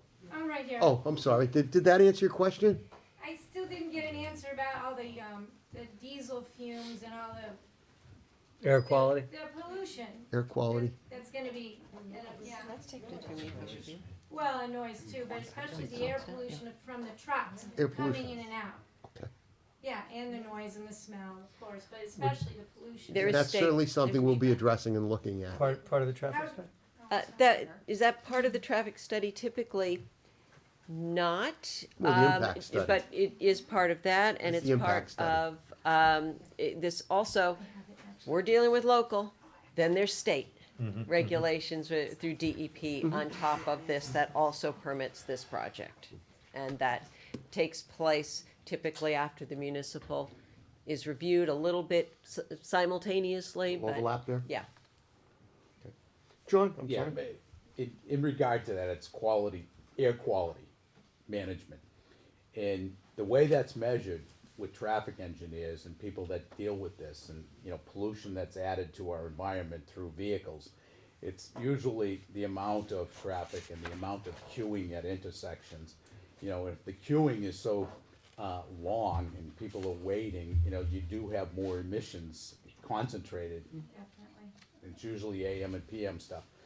But part of this review, one of the most important parts of the review, just beyond just broadly saying traffic and studying it and analyzing it and seeing what's happening, it's all of the intersections that are associated with this particular use, and they're primarily along Route 97. So what we've asked them to do, once they have a chance to do their traffic presentation, and our traffic consultant will review that information and either verify it or, have questions and want improvements made. But part of it, and it's in our site plan review regulations, if they have a level of service D at a particular intersection, pre-development, post-development conditions, they have to maintain that level of service D. If there's a level of service F at any of those intersections during the AM and PM hours or any other hours during the day or night, they have to address that. They can't make an intersection worse relative to the levels of service. Now, the problem with levels of service, they go A, B, C, D, E, F, and then there's no after F. You can just get an elongated, worse measurement of F, but it doesn't go all the way down the alphabet. I think what John's trying to point out is there's a mandated, called out level D level of service. And that may not make a lot of sense to anybody right now, but as far as level of service is concerned, that's a term that's used by the traffic engineers. And when we, and I'm sure you'll be here, when we look at the traffic conditions and the traffic report, at that point, then we'll be, that'll become more relevant. And, sir? John Duff. Mr. Duff? 6 Spalding Road. You mentioned your age earlier, Larry, so I'm not gonna harry him, but, I'm still a kid at heart. yeah. He just said he was old. We He all didn't are. mention his age. And I'm not questioning the ethics on their traffic team, but it would seem as though it would be important to have a neutral party do a comprehensive study of what the traffic could conceivably be versus accepting their numbers for face Well, value. I can tell you this, sir, in the same way that Mr. Cameron has designed a project, and he's excellent at what he does, has his high honor, honorable, very honorable. He is human, he can make a mistake. For that reason, we bring in our consultant engineer, Larry Graham, to review it and put another eye on it. As anybody knows, anybody can make a mistake when they're doing things, and Larry picks up the mistakes or any little discrepancies that we need explained. It would be up to the board, it would be up to the board after we see the traffic presentation of their information that their traffic engineer has for us. It would be up to the board whether we would ask John to find a traffic engineer that would do a peer review of that traffic study. Just to So- pick up in case there were any errors made.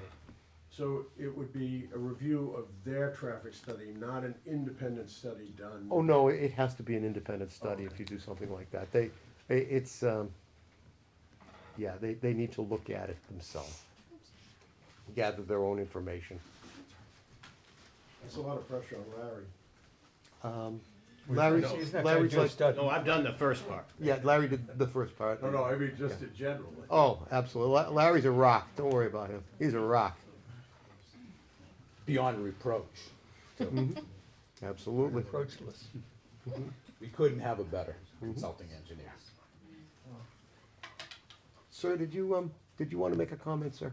Absolutely. Thank you. My name is Lee Craig, 3 Spalding Road. Hi, Lee. I'm an actual abutter to the property line. Pleasure to meet you. Tell you a little bit about this site. It's been empty for 50 years, as long as I've been here. Mr. Tolman owned it originally. There was an open storage for folding chairs and tractor-trailer bodies.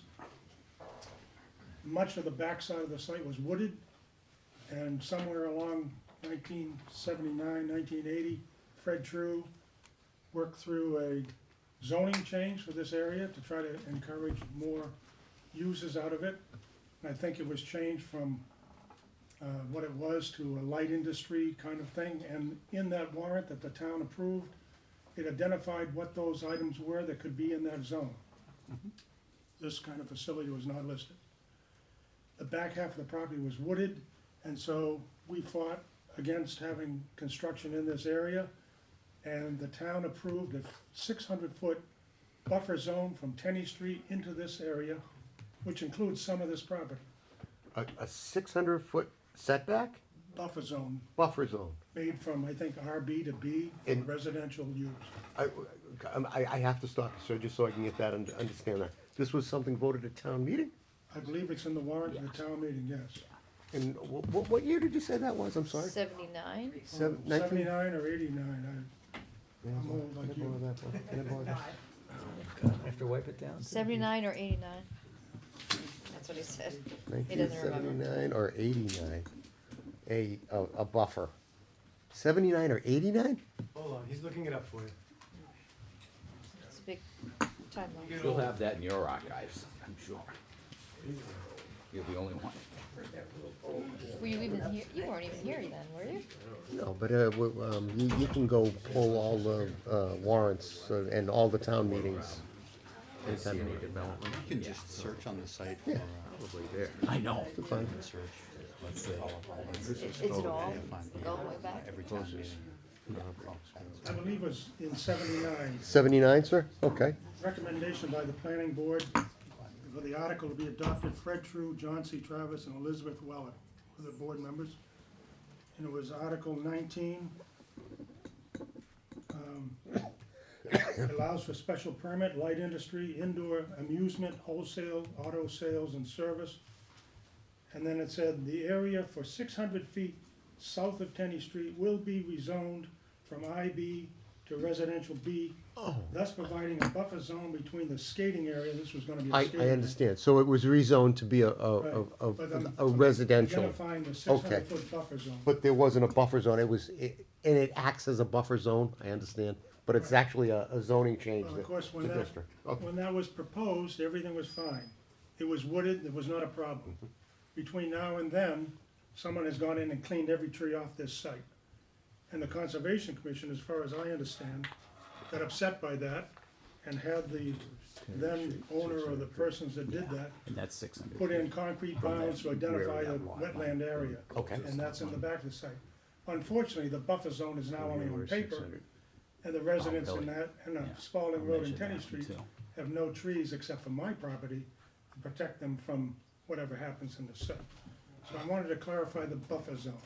Sir, guide my hand here. This is the parcel, this is the property. That's correct. Is this you? I am that wetland that butts the property exactly. This one right here, Yep. bordering the Right highway off and. Interstate 95 Okay. and that muddy river, muddy brook that goes through there, Mhm. which the beavers have made into a lakefront. So, can we talk about buffer zones? We can certainly talk about buffer zones. Are you through, sir? Or Well, I wanted to did make a you wanna comment make some? also on Okay, the, I don't wanna cut you off. We'll get back to the since buffer it's a site zones. review and everything that happens on the site is your responsibility as under the review. Mm-hmm. I'm concerned about, light, overnight light, property be lit up. Uh-huh. I'm concerned about runoff on parking areas or paved surfaces Mm-hmm. where that water goes, because you can see my land is all wet. Mhm. I'm concerned about standing vehicles that are running. Diesel trucks don't seem to shut the motors off. Mm-hmm. They stand running. And if they're queued up to be dumping or backing in and dumping, they're running all the time. There's a noise pollution that I'm concerned about.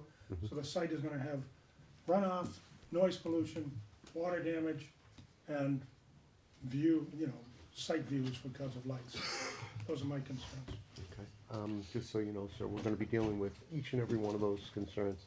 That's part of, again, like I said, 16583, that's part of what we Right, I understand. have to do. And we'll be going through this line by line. I'll be here and- watching you. And Good. I'm glad you will be, sir. Yeah. Thank you.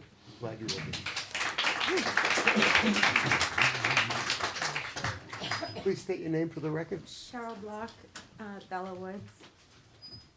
I had a question. Hi, Cheryl. Hi, Carrie. So I am familiar with that Carlton Drive. I used to work in 16 Carlton Drive. I worked for Barry, and when he was manufacturing containers, we sold to you guys. That's So- the abutting property, directly abutter, the direct abutter to Yeah. this property? So a couple things. It's wet already there. That 16 Carlton Drive got a lot of water there. It's very wet property. Everything is wet back there. So obviously that's part of what you're gonna be looking at. But more importantly, I think the traffic report is gonna be the biggest tell-all, because I think we already have so much traffic, as everybody who lives in Georgetown knows. I live on the side of town that I don't have to deal with 133 as much, but I will completely avoid it now, because it will be ridiculous. But that's for the traffic report to come out, and we'll see. But Carlton Drive is very narrow. Whether a fire truck can go down there, obviously they can, but it is very narrow. So, a hauler that's got, a giant truck, it cannot turn around. They cannot make a U-turn on Carlton Drive. And the top, that pulling out of Carlton Drive, if one hauler is pulling out and another one is trying to pull in, Oh, you mean at the intersection of Carlton Drive and yeah, 133? that is gonna be a complete disaster. Absolute something that we certainly A will. disaster. we It's really are already a going to pay disaster close attention with to that. cars pulling out of there. Never mind, 6 haulers lined up going one way and 6 trying to turn in. So, I don't know if that's gonna be addressed or, It certainly will be, I guarantee you it will be. but it is narrow down there. And I don't know how they're gonna turn around and, it's gonna get, jammed up right there and dangerous. And again, we're not looking at traffic tonight, I'm not minimizing your concern, but all I can say is, please come again, you won't even have to ask it again, we'll be addressing it when we address the traffic issues overall. Thank you very much.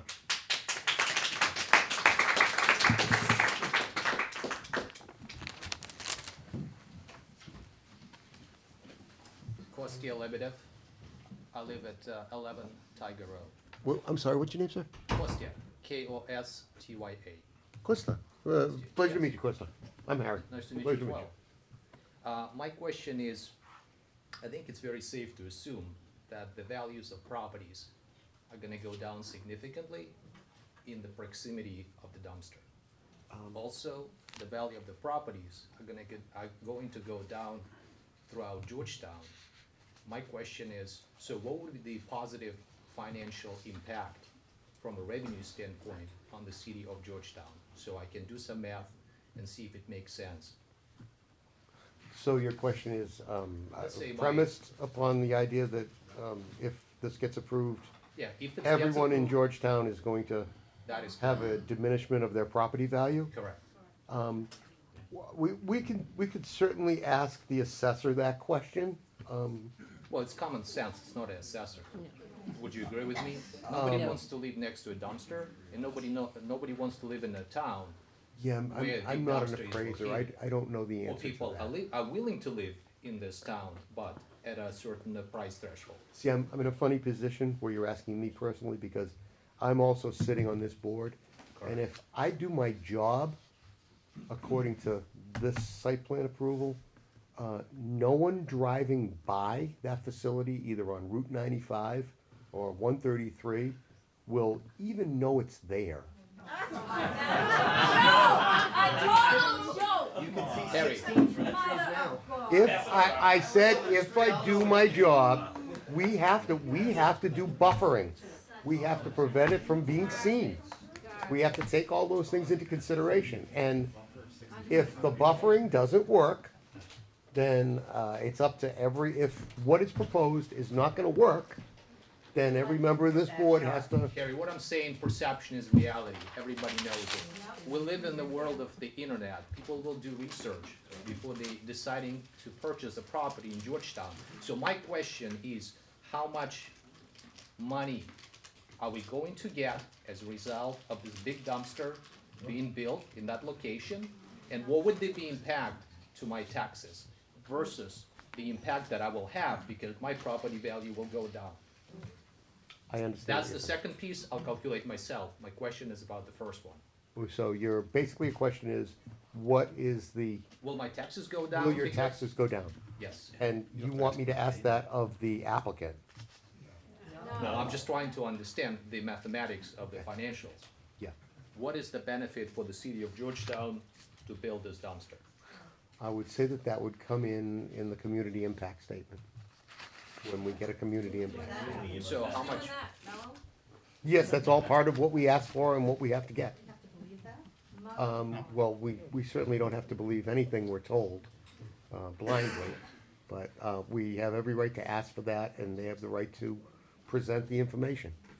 And as I said before, the information that was provided from the Board of Selectmen at a meeting that we had that was submitted in writing, that needs to be submitted once again, because we're in a de novo hearing.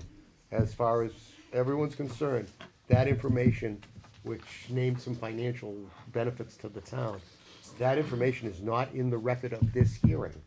That needs to come back to be presented again. What's that meeting date?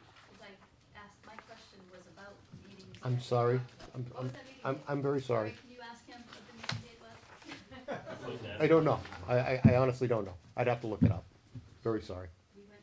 Can you estimate at least? What are we talking about I'm here? terrible with chronology. Not chronology, I'm trying to understand the impact, the financial impact. Oh, the financial impact. Again, sir, I have no way. Would Could it I be just safe to ask, assume that my taxes will, my real estate tax is gonna You go can down? assume anything you wish. I Yeah. don't understand, on what basis are you sure that my property values are gonna go down on the other side of town? I think that for the most part, you may call me crazy, but for the most part, you really won't see much activity there. Well, look, I understand what you're saying, yeah, and I hear what you're saying. I think the impact will be all over Georgetown. On what basis? Just by virtue of the 500-ton dumpster being built on the property, on the land of Georgetown. I don't see what the correlation is. I see it, a lot of Well, people see it too. well, I don't see it. I mean, there, Regional transfer station. I do see it. North Shore. Folks, I know it's getting late. It's hot. I understand. This gentleman has the floor. Folks, if you think I will not clear this room, you're all ready to call my bluff. Go for it. Play the game. Go ahead. please, let's not make this We will acrimony. continue this right now, unless you all behave. Let's try to be the neighbors that we are. We'll get stuff done that way. Everyone's been heard. Let's make sure everyone gets heard, and you only do that by being civil. Sir, back to you. I'm listening. Back to you. You're asking a question Yeah, that the I have question no way to is, answer, sir. so you do not know I what do the not know. positive financial impact At this point in time, I don't know the facility would have positive on the or the city of negative. Georgetown. I don't think We that's have not part of received our. it. So we do not No. know if Certainly our something real we estate should look at. taxes are going to That's go out of down. sight. I have no idea, sir. Can- Sorry, it's can not I in ask the a question? purview of This gentleman zoning. From the G-Mello company? He doesn't know that either. I'm No.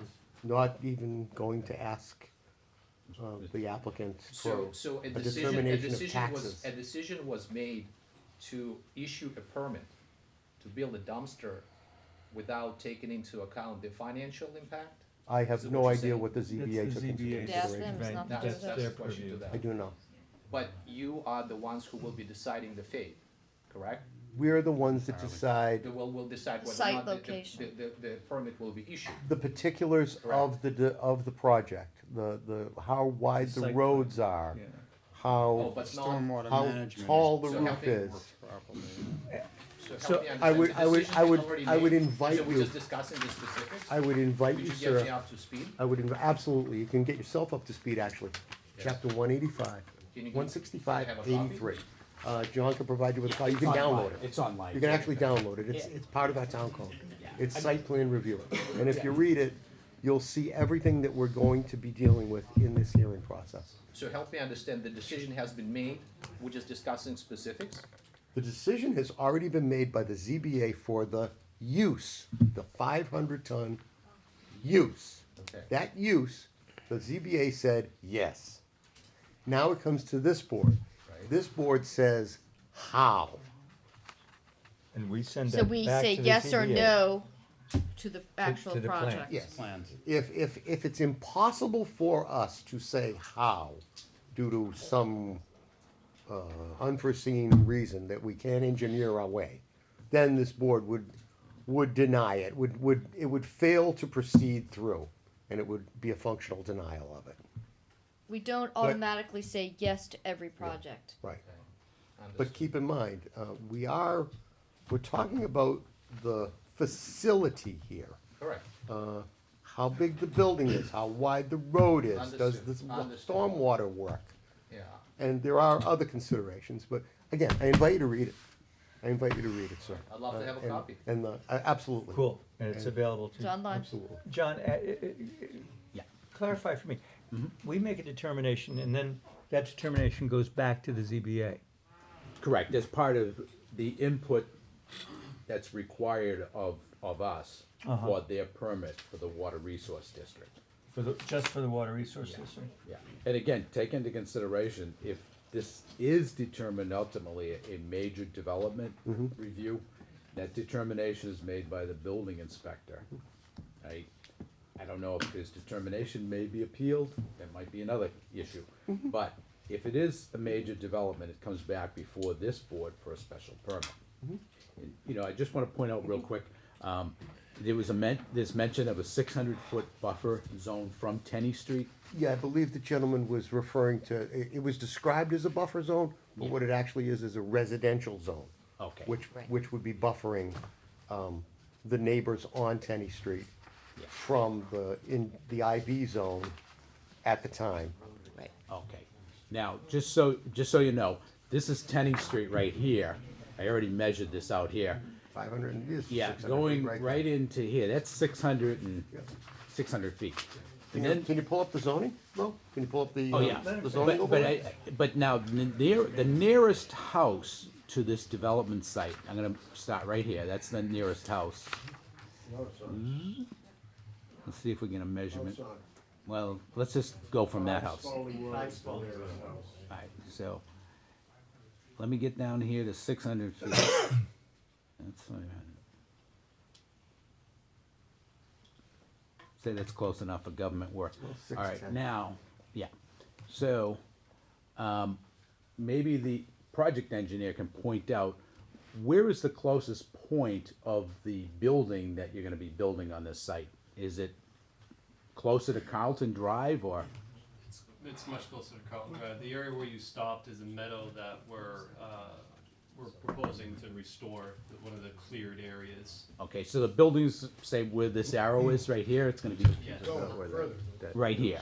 That's about the limit of work, it's further in.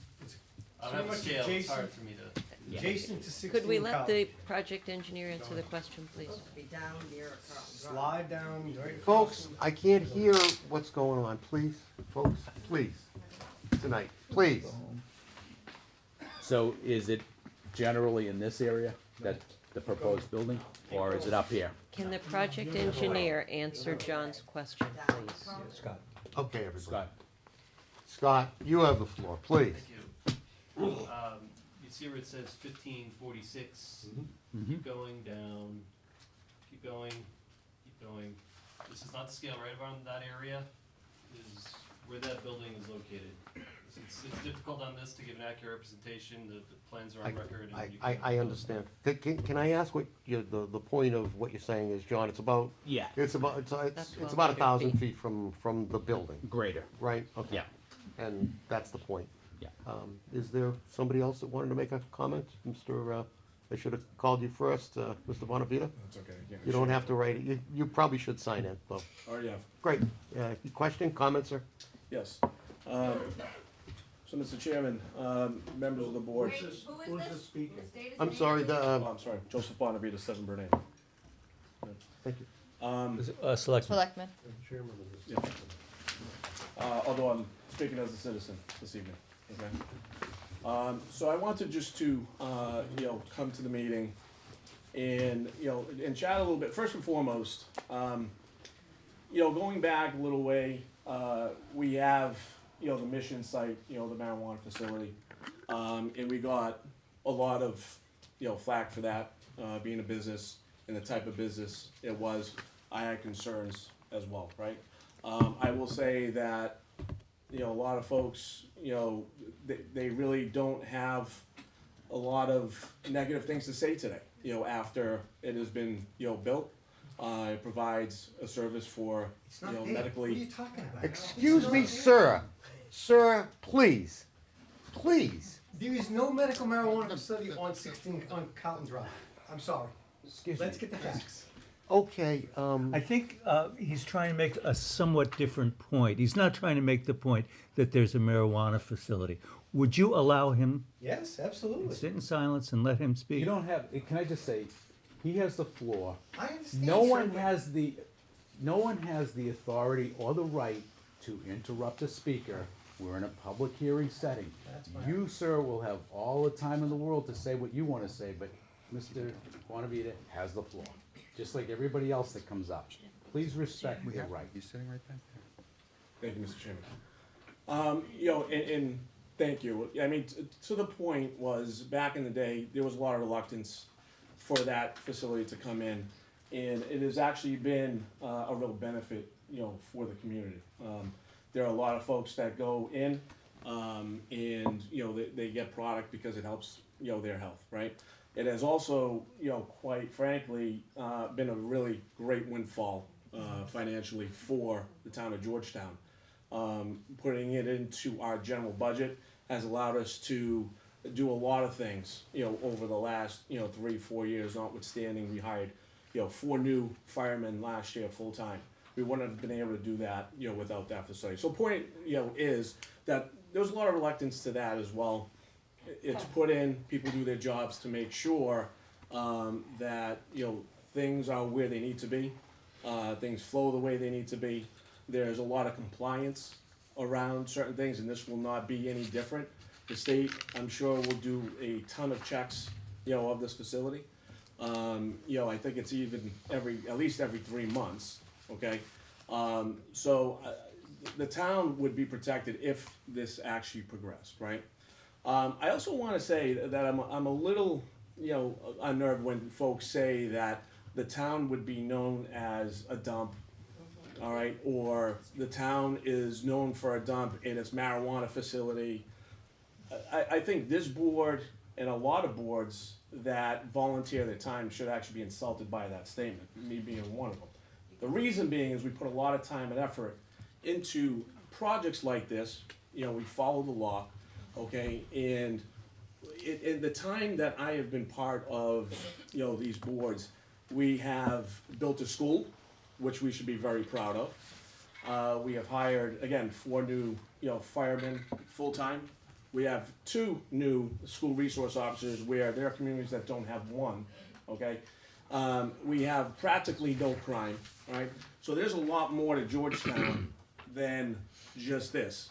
And I don't expect parents, other folks not to move to Georgetown because there is something like that. I think they're looking at schools, they're looking at safety, and we do a fantastic job of that. Our PD does an excellent job. We have a great school, in place, number 24 in the state last year, okay, based on a lot of different criteria. So I, for one, I hope that people don't lose sight of that, that there's a lot more, even if this does pass. Georgetown will be a lot more than just a marijuana facility and much more than a transfer station, that comes around. So one of the things I would hope that an assembly like this would do would hear everybody out, right? What you just said, right? There are going to be people for, there are going to be people against, right? So with that being said, I think it's important and incumbent, upon everyone to learn what the facts are, to digest them, and to also somewhat compromise, with each other, right? There are things that are going to be really important. So first and foremost, even when I heard about the 500 ton, I had real concerns about that. I did. I didn't think he was going to hit them. It was even told to us that he wouldn't be hitting those numbers. So I think that if there's some compromise, with this important business in town, and make no mistake, he's an important business. All right, we don't have a ton here in town to subsidize our tax rates, okay? So to lose one would be, it would be important, right?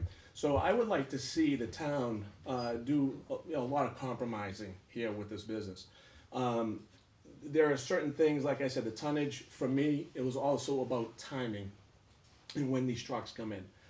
We have a lot of folks from Groveland, Haverhill, Georgetown going to 95 in the morning. It causes a lot of traffic, a lot of cars going through. Again, kids are going to school, so forth and so on.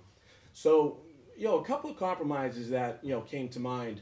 I actually, had a conversation with Mr. Mello and asked if there were some things that, could be compromised, okay? So first was tonnage. And we talked about how he got to that number. And that number is what he could apply for. It's been said many times that he probably wouldn't hit that, right?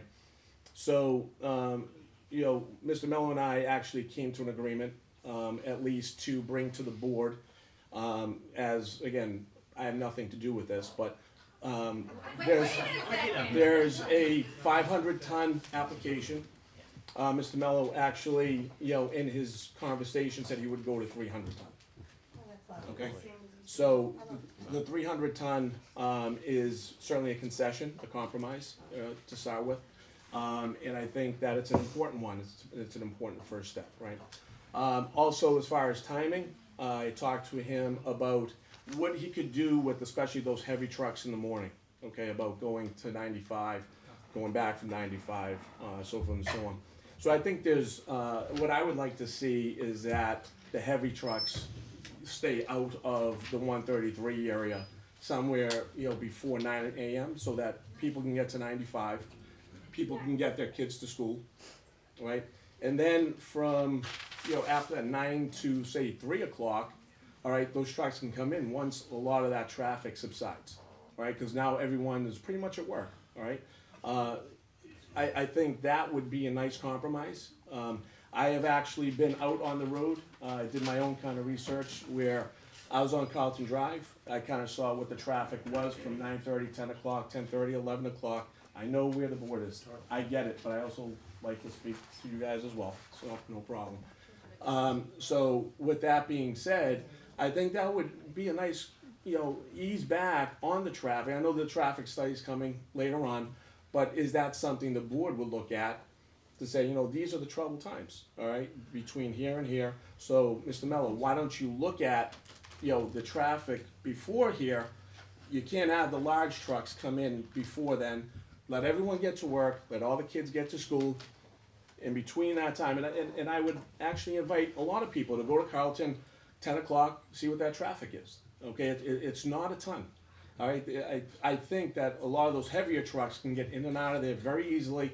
Carlton, there's nothing on Carlton, at least when I was there.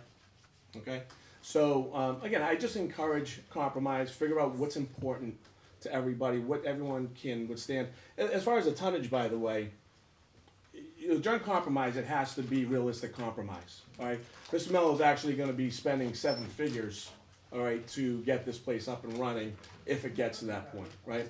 So it has to be enough tonnage that is going to, make things work. So, if you're going to propose and compromise, you have to make sure that it is a conversation with Mr. Mello and say, hey, can this work, right? So in my conversation with him, 300 was a number that would still work, okay, because of the fact he's actually backing up what he said probably in the first couple of years, 3 years, that he wouldn't, be coming close to that 500 number. And I think that, backs it up. So, what I encourage again is simply some compromise, have some conversations with the business owner. Let's try to keep it here because it is important to Georgetown to keep the businesses we have as we try to grow the business base and bring in more revenue to the town, and therefore, try to subsidize, some rising taxes that nobody likes. Certainly our elders, our senior citizens, single, parents, things like that. I have friends of mine that moved into town 2 years ago, and they're already thinking of moving because the taxes have just climbed to levels that they just can't afford. Okay, and for each business that leaves town, that's effect. Okay, when it comes to cutting revenue from the town, I don't think we spend, poorly. Okay, we actually spend pretty well and conservatively. It's always been the revenue number. Okay, at least in my time, I've seen the revenue number be the issue. So to lose business kind of goes the other way, right? So again, all I'm saying is, let's have conversations, high-end conversations with the business owner, and see if there's some kind of compromise that would be a win-win for both the town and the business owner. Thank you, sir. Okay. Thank you very much. So what I'm hearing, and it wasn't a question, Joe. Yes. But what I'm hearing is that you've had a discussion, and you may be open to the idea of modifying this to be a 300-ton facility as opposed to a 500-ton facility. I'm willing to negotiate. You're willing to negotiate. I don't understand the negotiation part of it. Either you're submitting that and you're asking No, we're for not a submitting that change. at this time. No, the Okay. application before the board is It's for 500 500. tons. Right. We've all been through this process Right, before. exactly. We all get input as we go through this process. Sure. It's the conversation there's that a- I'm There's a fine. conversation, there So has it- not been, Just to clarify, There's at no this time, proposal. you're not proposing to go to 300? That's correct. Correct. I just want to be clear for the That- that's- record for the board. that's very correct. And also, the other thing I heard was the truck traffic and working the timing, tweaking the timing so we're not during the rush hour, if you will. And that sounds like something that would be a condition where the heavy truck traffic could not use and enter the property for during certain hours. That sounds like a condition that you'd be willing to accept?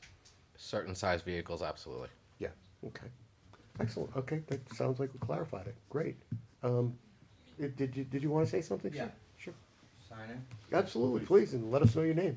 My name is Joe Taroni, I live at 2 Carlton Drive. Hi, Joe, I'm Harry.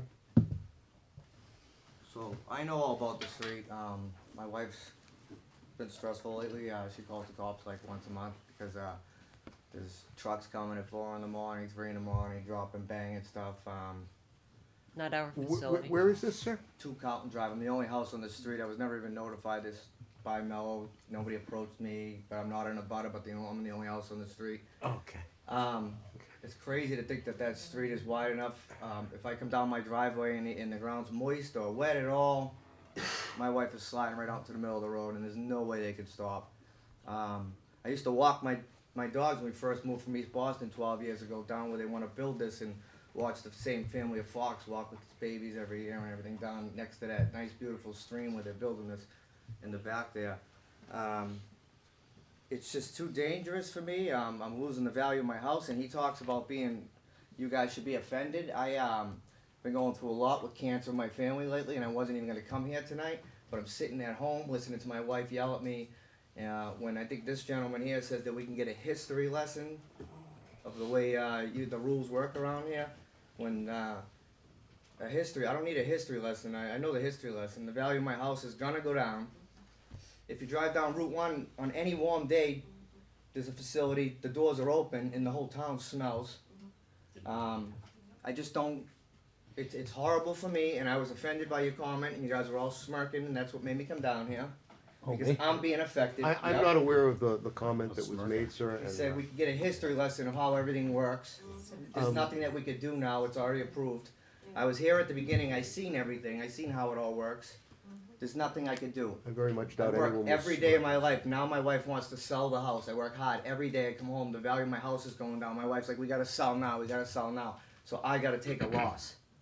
It's also dangerous. 6 years ago, my wife was taking a left onto Carlton Drive. Since there's no light there, somebody hit her from behind and they ended up in the woods with my kids in the back of the car. But the traffic panel that was here in the first couple meetings said everything's fine. You can't fit 2 18-wheelers down that street. You can't. What if I'm pulling out the driveway when they're coming down that street? That's certainly something we're gonna be looking at, sir, horrible. the I mean, safety of that. they And gotta and I widen that assure you, street if you're gonna I do assure you, anything. we are gonna look at that, sir. It's just real And if it's scary. a And I'm level just really D- worried about the traffic. And I moved from East Boston to Georgetown.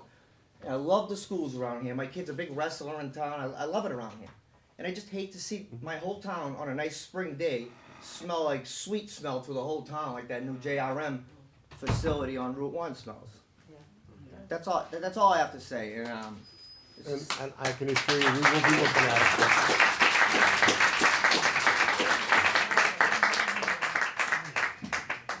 Hello again. Are you back for a return trip? Yeah, you know, I had some things come to mind. Okay. State So your name Pat again, Canny please, again, just so Patrick that, Canny. because our minutes taker isn't here. I'm sorry, say it again, please. Patrick Canny, 429. A couple of things came to mind. First one was then mentioning the positioning of where the building is. When I drive back from work every day, I come down 95 South and I get off the exit 54. You can look directly through those trees right now and see 16 Carlton Drive without any problem. So unless there's a 400-foot, 60-foot concrete wall going in, this is going to be the first thing you see as you come into town. Absolutely, sir. I don't know if if you're going to move in 100-foot trees or something to block this, but there is no way you will not see this. So to say that that won't have an effect on property value. We're First required thing to you have see. buffering, to add buffering in. But how will you buffer out a 3.5 acre facility? Oh, that's not my thing. I decide if it's okay. adequate or not. They decide how to do it. Second thing I I wanted make my to- own vote. I get one vote to that, you know, and could be over. Second thing I wanted to mention was kind of a response to what was being said up here earlier, comparing a trash facility to the marijuana facility. The marijuana facility was a pre-existing building that was empty, and then a business came in and occupied that facility. Nothing new was built. It was renovated, but nothing new was built in that position. So we had an empty building that was then occupied. That is not comparable to taking an open piece of land, building a transfer station on it, and trying to compare apples to apples. Those are not comparable. So I think that was a misleading characterization of what's going on. I think what he was going for was purely financial. But purely financial, that's not comparable either. The marijuana facility, again, pre-existing building, people knew it was there. This is something new going in. This will have an effect on the visual appeal as you enter the town. It's going to have an effect on every time you look for a transfer station, you type in on the internet, Georgetown, you're gonna get garbage transfer station. It's one of the top things that comes up on that list. That's just how Google works. It's a business. Businesses show up on top. Also, I'd like to say there was talk about a compromise. So it sounds like there's been private conversations going on about this, which are outside of the public record, seems highly irregular. On what level? Well, it sounded like Mr. Bonavita and Mr. Mello had conversations outside of this, any documented scenario. I don't understand. Why would a private citizen be prohibited from speaking to a private citizen? Because he is also our selectman, and he's talking about financial things for the town. He's dancing on a very thin line there, in my opinion. So, I mean, we can have a difference of opinion on that. I'm just stating my opinion on that. So there was talking about a compromise being made. Unless that is in paper and in writing, talk about a compromise means nothing. This is an Absolutely. application for 500 tons, so there has been no compromise. Oh, no, I know. So I asked for it, and it hasn't been put in I just writing, wanted so to- it doesn't even again, exist. It sounded like, Yeah. the way it was presented, it sounded like this was a handshake idea that had gone through, and it's like, oh, we'll have a compromise. Well, it hasn't happened, so. Again, I just want to state this, get it out there. I was taking notes in my hand. Oh, let's see. I didn't have any paper, Back sorry. of the napkin. Talking about a loss of business for the town. Again, that also implies that you have another town jumping at the opportunity to welcome a transfer station in. If our town is sitting here doing this, trying to put our feet over the fire saying we're losing a business is also inappropriate. There is no town jumping at saying, oh, please, please, please put a 500-ton transfer facility into our community. So a lot of these things are being stated, and they're being put out there as in, the town's gonna fall apart, everything's wonderful with transfer stations, we have a giant compromise that's just waiting to be presented. And I just wanted to make sure that it's clear that none of that is actually established, correct? No compromises, no, the G-Mello is leaving the town and running off to establish himself somewhere else so we're being held over for like a tax question, things like that. Is that a question that you want to? I wanna know, is like, well, Okay. it's being stated that we have to do this, we're losing the tax money. Okay. But is there any? I is it going? didn't hear that. I didn't hear those exact words. but- Maybe not those exact words, but the implication is clear. Right, I heard an implication there, but not those exact, and I'll And put it to Mr. the to the applicant folks. did not make those statements. And Right. we have been very clear with the statements that we have made. And during the course of a public hearing, you hear lots of things on both sides. We've heard lots of things that are thrown out tonight as being facts. We're gonna have facts as well, and you'll figure out what the real numbers are. But everything that you hear, we don't necessarily agree with. We did not put out the last statement that he was speaking to. Just as we didn't put out statements that other members of the audience have made tonight as well. One additional point too, and again, the comparison of the transfer station to the marijuana facility. Correct me if I'm wrong, but do they not make a $400,000-ish a year payment to the town for the ability to operate in town? Oh, let's be just saying, like, if we're talking money- completely clear about this. There is no way that this facility is gonna generate anything No, close to the that's amount not of what I'm money saying. I'm again, that for the marijuana comparison facility purposes. does. For the comparison. That marijuana facility is a gold mine. Exactly. This There is, you go. See, for the comparison purposes, you just stated, it is a gold mine versus, as you just said, nowhere near it. Yeah, again, and to pose what you're saying as a question, I think maybe, and I thought we were gonna have something like this, a listing of the benefits. Yes. Maybe we could, break that out to, financials, to go along with that, and, what you pay, what you do for the town and the cost that would be if it was not being done. Sure. And any monies that the town pays to you for services that you do for the town. You're looking. Over and above those freebies. You're looking for, and we did have a slide up as far as benefits of services that Mello Right. provides. We did provide that, Sounds and you like are folks are looking asking at for numbers. Real financial numbers, yeah. benefits to the town.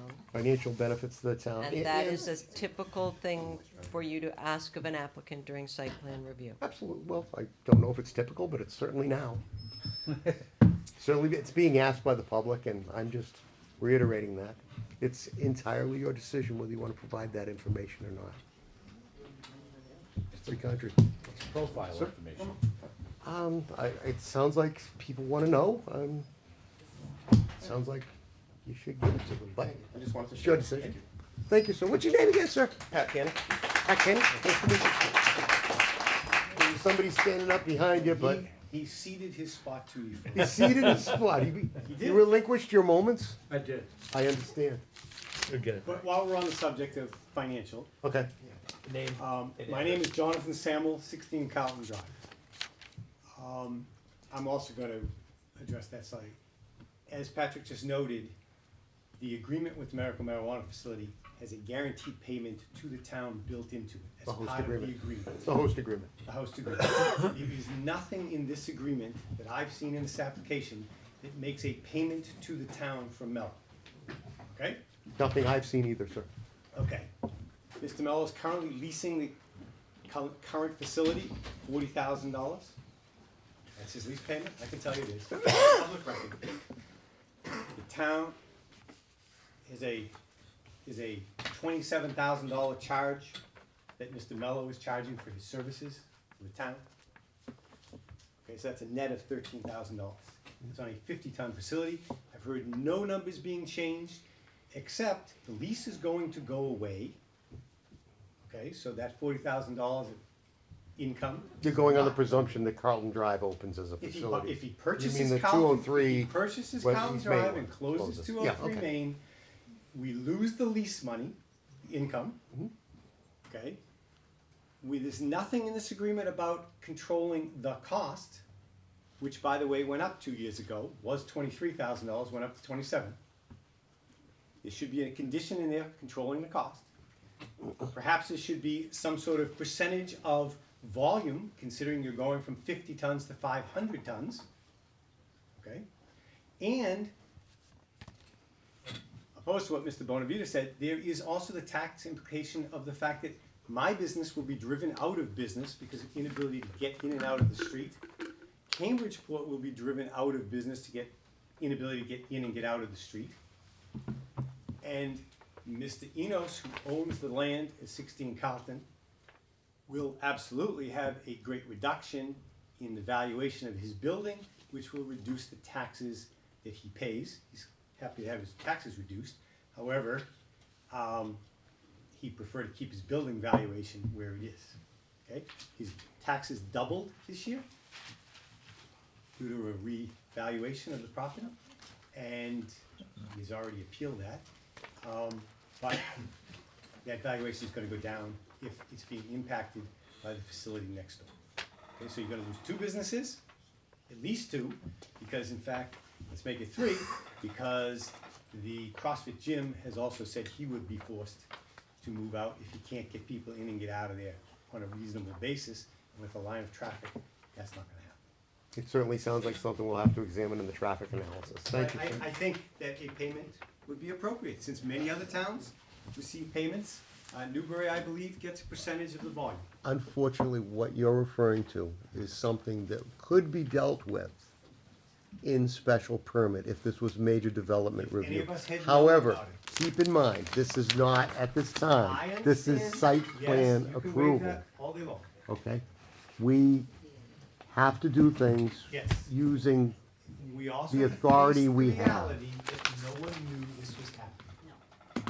Well, that's, Nothing was as behind far as I closed can tell, doors, Mr. everything, Chairman. and I agree with you, as far as I can tell, every board did what they are legally required to do. No, so as far as I can tell. Every abutter on the abutters Call a list- lawyer, but this is not a conversation for this Probably not. meeting. Mr. John Duff, 6 Yes, Spalding it's almost, Road. and bear in mind, it's almost 9:30. I'll make it quick. Yeah, let's, Three- I'd like three to things. make One, you the last elephant has already person. left the room. Pardon me? I said the elephant has already left the room. Elephant has But I'm left the room. shocked by his behavior repeatedly. I think he's lost touch with his Talk to the constituents. selectmen. I certainly have no idea who you're referring to, sir, but anyway. Bob, I wanted to make a comment.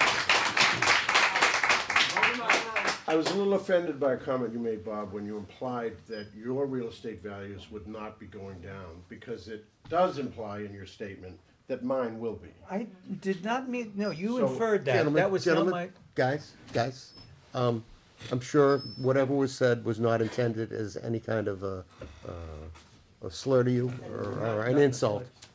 Keep in mind that it's 9:30 at night. Right. And we're all speaking from the cuff. And so things are gonna come out, that they could be interpreted many different ways. And, So my I'm last- sure nobody wants your property values to go down, sir. Certainly Trying to nobody preserve does. it for everybody. Yeah, and I we're understand. cognizant, we're But he very said what he cognizant said. of all of that. He said what he said. So, my last comment is that all of us who have been around long enough remember the 133 drive-in. And we also remember the reputation that Georgetown had everywhere because of it. I grew up in Danvers where we had the state hospital. And anytime I ever mentioned what town I was from, people would always laugh and make some sarcastic comment about the state hospital. And if we don't think in this town that a 500-ton disposal system isn't gonna be our reputation moving forward, we've lost touch, so.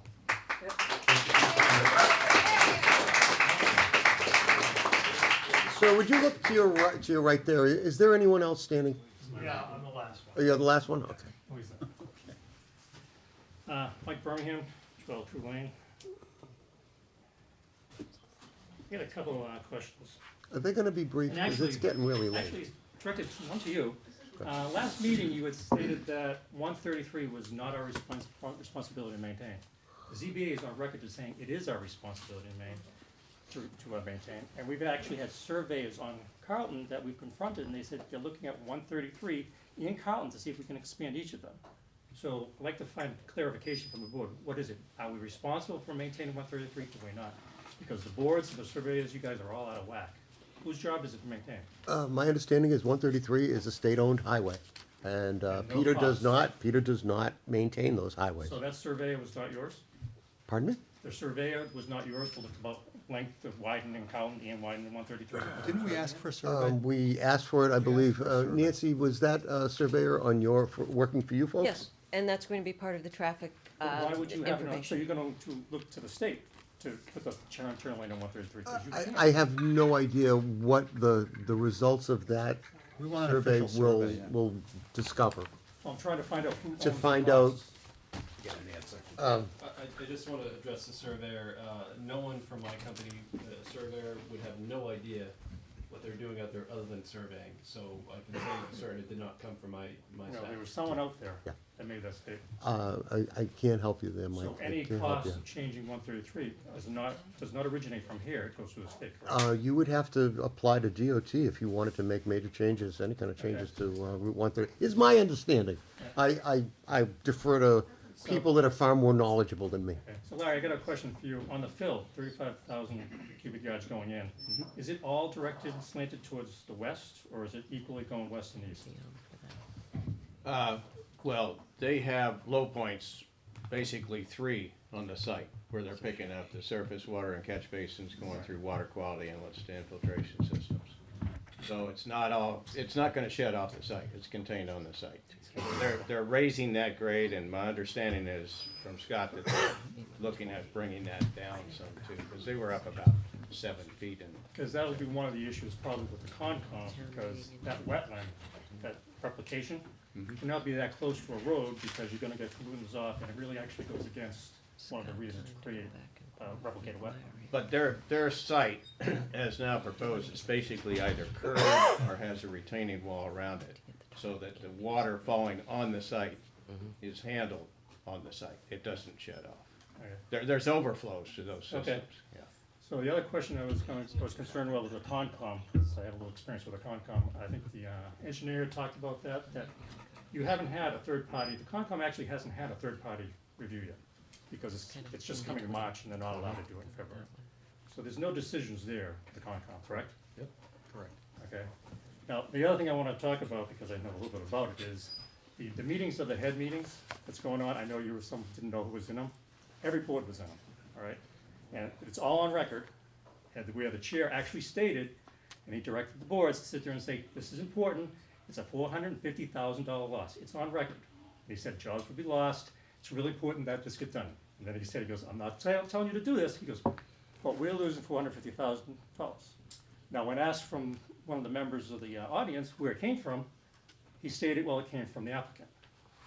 So there's $450,000 that the selectmen's going around telling everybody that we're going to lose, this is going to be part of our loss. I'm wondering if you've heard anything about it, or it's been broken down, or you know where it originated from. I'm glad you asked if we had heard anything about it, because I didn't know what you were talking about. Right, well, So I was at that meeting, and we asked for it in writing from the selectmen. So you all remember those the numbers. 450,000? I was there, we heard those numbers, we asked for it in writing, and I believe it's in the record now, John, right?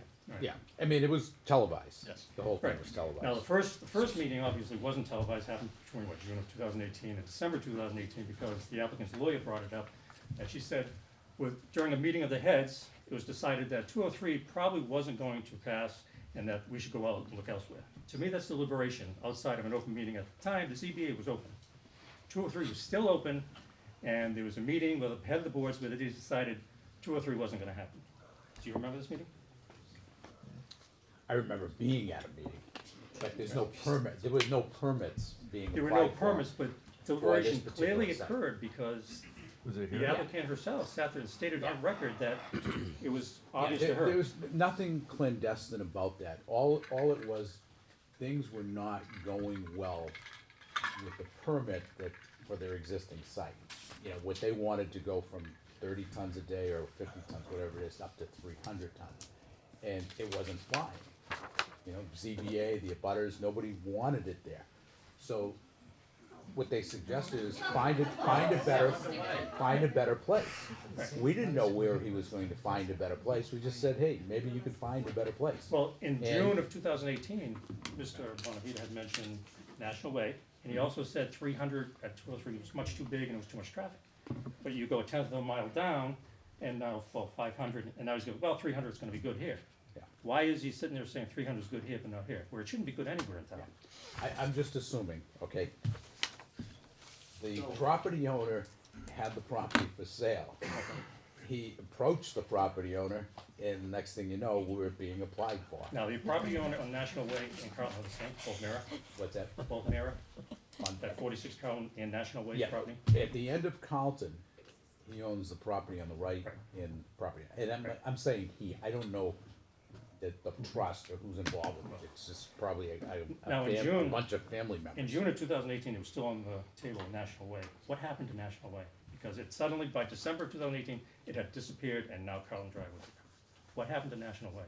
National Way, the town tried to sell. I'm just answering a question. No, I They tried know. to sell, it didn't go, nothing happened, and they're still trying to sell it. Partially. Do we know why it wasn't? We'll flip it a little bit. It Two just more didn't minutes, work and out. we're gonna wrap The only thing we're concerned with, the only thing we're concerned with, he's applied for a local permit on the particular site he has under agreement. That's what we're doing. We're dealing with an application. We're not dealing with all these ifs, ands, or buts. We have a fact before us. We have a permit we have to act on in accordance with Mass General No, I laws. understand, I'm just. And trying to it's understand late, how Mike, it and I understand where you're going, and I think if I was in your position, I'd be very curious about meetings like that. But tonight, we have this meeting. Okay. That sounds like something you might want to explore through other through other means. But tonight, we have this meeting, and can we focus on tonight and, Alright. because it's getting late, and So just to review though on that road issue, 133 is not your issue to change. my understanding is 133 is a state highway, a numbered state highway, and any changes that you Has wish to nothing to do make with this board. would have to go to the Department of Transportation. Okay. the State Department of Transportation. Surveyors may have been out there, okay, planning for roadway improvement Well, why would they within the look at interchange. 133? You know, widening it or something, I Yeah, don't know. but I mean, it's out of your But control. Why these would you things do are it? 10, 20, 30, 40 years out. This could be just preliminary review of the structure of the roadway out there and what they plan to do. Just by chance, Carlton 133? I can tell you right now, there's nothing that I know of in the 10-year tip, the transportation improvement plan, for that particular stretch of 133. Now, there is a proposal to install some cameras, and I don't know if the survey had anything to do with that. No. But, you know, No, they're they were trying. specific to widening and putting a third lane in, which, I mean, I can understand Carlton, because that would be the jurisdiction here, Well, but if 133? that had, if my understanding, were those surveyors for you, Nancy? Well, we had surveyors out because this board and Mr. Graham asked us for survey work. Who this gentleman spoke to, I have no idea. Okay. And it But could- there were some to look at various issues, whether. So any recommendation from Larry for maybe expansion has to go through the state on 133, right? We have no jurisdiction on 133. I believe you would have to get permits. Well, from first of one- all, I didn't make any recommendations. Ri- for Right, but expansion. I believe he's saying in the event that you were to do so. Well, I don't Yeah. think it's anything in paper, but I think you would mention the situation and say, well, the only thing you possibly do is maybe a third lane, because, but you can really get into it. And- You actually had brought it up that it was a safety issue. A safety issue, Yes, correct, right. correct, but not a solution. You didn't have a to- resolution, correct, right. I think we also said we would have to go to the state at that time. And Well, we I was also just trying said there would have clarify to be a because you got survey different done. boards saying different things. That's when we asked for a survey, so that we had Well, an actual Can I take this survey. back to you, and maybe you can talk to the ZBA to straighten out, and you guys all on the same page as who actually maintains 133? So, if I ever happen to be talking to people on the You happen to be ZBA, talking to them? I don't know who said that. Because I wanna see whose budget is gonna come up, because if it's us, it comes out of our pocket, right? The ZBA? What are we talking That stretch may be plowed by Peter, but any improvements thereof 133 are maintenance. state improvements. Right, okay. Yeah. Just And wanted to- federal dollars, because the Federal Highway Administration has a huge layout out there. And that interchange is our federal highway. I just wanna go over one thing, master Jurisdiction. plan. Whose job is to maintain the master plan and follow the master plan? That is the planning board, and the master plan is now well over 10 years old, and it would have to be redone. And anytime you have about $40,000 laying around, you bring it to the selectmen and tell them that you want to put Because that the way this is 40,000 actually towards. going, this doesn't even come close Master to plan. following your master plan. It's a very old master plan. Yeah, Alright, that's what happens when master plans get dusty and. you well, I'm use it just for- saying, yeah. part of your master plan is to keep heavy traffic off of 133, keep the town rural, keep the characteristics the same. This is clearly not. I remember that. I remember reading that many, many years ago. So if it's gonna change to a city-like show, then. something Hopefully must- not. We have to maintain the character of this Well, this community. would be one stage where you're not going to get it. Well, Because clearly the ZBA hopefully crossed we- the line of the arbitrary and capricious, right? They went well beyond. I can't I'm not gonna You comment. commented, but I'm hoping this board does Do you not have any that. more questions, sir? I am good. Thank you. Okay, this is gonna be the last one, 'cause we're gonna wrap it up tonight. We got more work to do tonight. And we have a ton more work to do, so we're gonna be here long after you folks get to go home. Sir, would you sign in, please? Hello, Mr. Kershaw.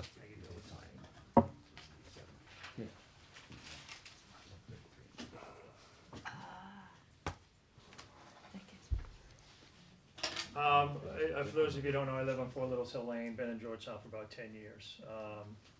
I'm an engineer by trade, but I'm also a business owner. Just some of the body language and some of the language I heard around 100% containment kind of concerned me, but a little bit from you, Bob. You were very pleased that Mr. Mello said 100% containment. What are you guys worried about? 100% containment, okay? Don't take that term loosely. I hope you listen to Larry. You got a tough job ahead of you. All right, and looking at this project and understanding what really the details are in this project, okay?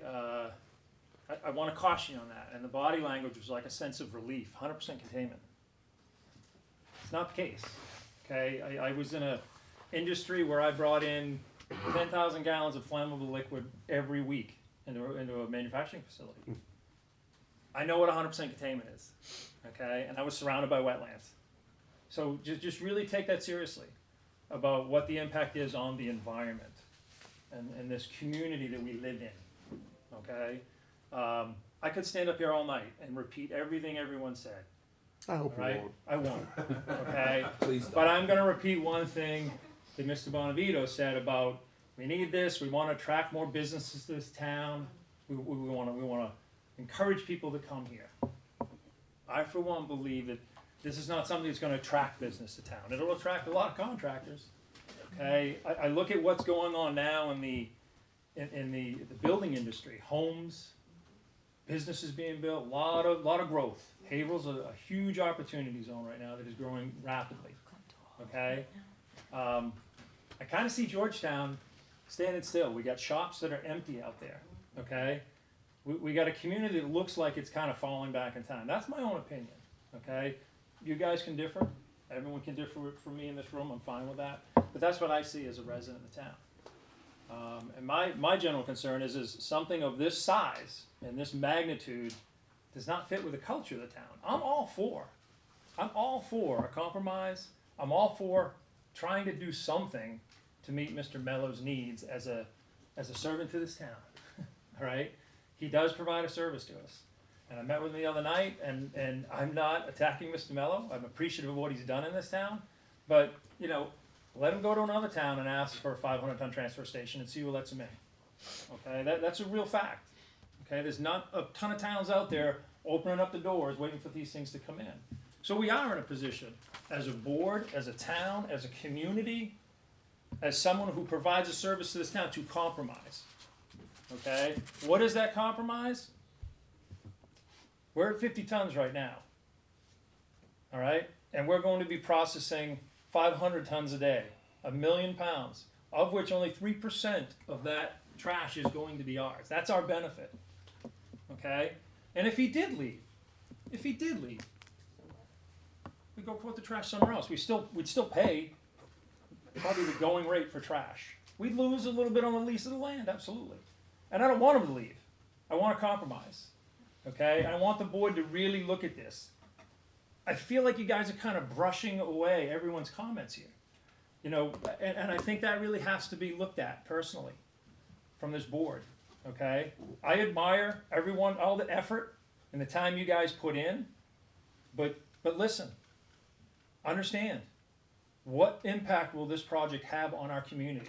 What impact will it have in a long-term plan of bringing businesses into this town, attracting new homeowners and businesses? So that's all I have to say. Thank you. You got a lot of work ahead of you, and keep up the good work. Thank you, sir. What was your name again, sir? Peter Kershaw? Yeah. Very nice meeting you, sir. I'd just like to say, I hope, I know sometimes I make faces, and I hope I didn't leave the impression to anyone this evening that I was being dismissive of anything that you asked for, any of the questions. If I have that, it's the kind of face I have, and if you asked a question and you asked me and the board to look at something and I seemed dismissive of it, it was probably because it was something that in my own mind I knew very well we certainly will be looking at. And with that being said, it sounds like everyone who's wanted to say something has said something. At this point, we need a Form H extension for time. Nancy, are you requesting a Form H extension? I am granting a Form H extension, yes indeed, it was circled here June 30th for action date, and that's fine. Okay, so accept the motion to approve the Form H. Mr. Chairman, I move that we approve the Form H for extending the time to June 30th, 2020. Is there a second? A second. Okay, motion has been made and seconded. Motion's been made and seconded to, this is board business, I'm sorry, in a moment. Motion's been made and seconded to approve the Form H, which is an extension of time for the decision that this board must make. And that decision time goes to, by quarters, and we're pushing it out to June 30th. And all in favor, say aye. Aye. Aye. All opposed, say nay. Motion carries 4-0. The clerk is now signing that. As an explanation, when you open a hearing, There are certain, clock start, you get the shot clock that starts. And if you don't make a decision by the time that shot clock runs down, the decision is presumed to have been made and you get an approved project. So we watch the clock. There's a lot to this, but little by little, put up with us, folks. We're difficult, I know. Okay, so we took care of that. We took care of the, Continue this? we took care of the site walk. You have a Mullins form? I do. You have Mullins form. I will hear a motion now to allow, Bruce Freed to sign the Mullins form, in place of the clerk. Which is me. So I second Can't make that. that motion. I, Bruce is gonna make that motion. oh, Bruce, All right. Bruce is Make a gonna make a motion that I motion. sign the Mullins form in place of the clerk. Is there a second for that? Second. Motion been made and seconded to authorize Bruce to sign in place of the clerk on the Mullins form. For this public Today hearing.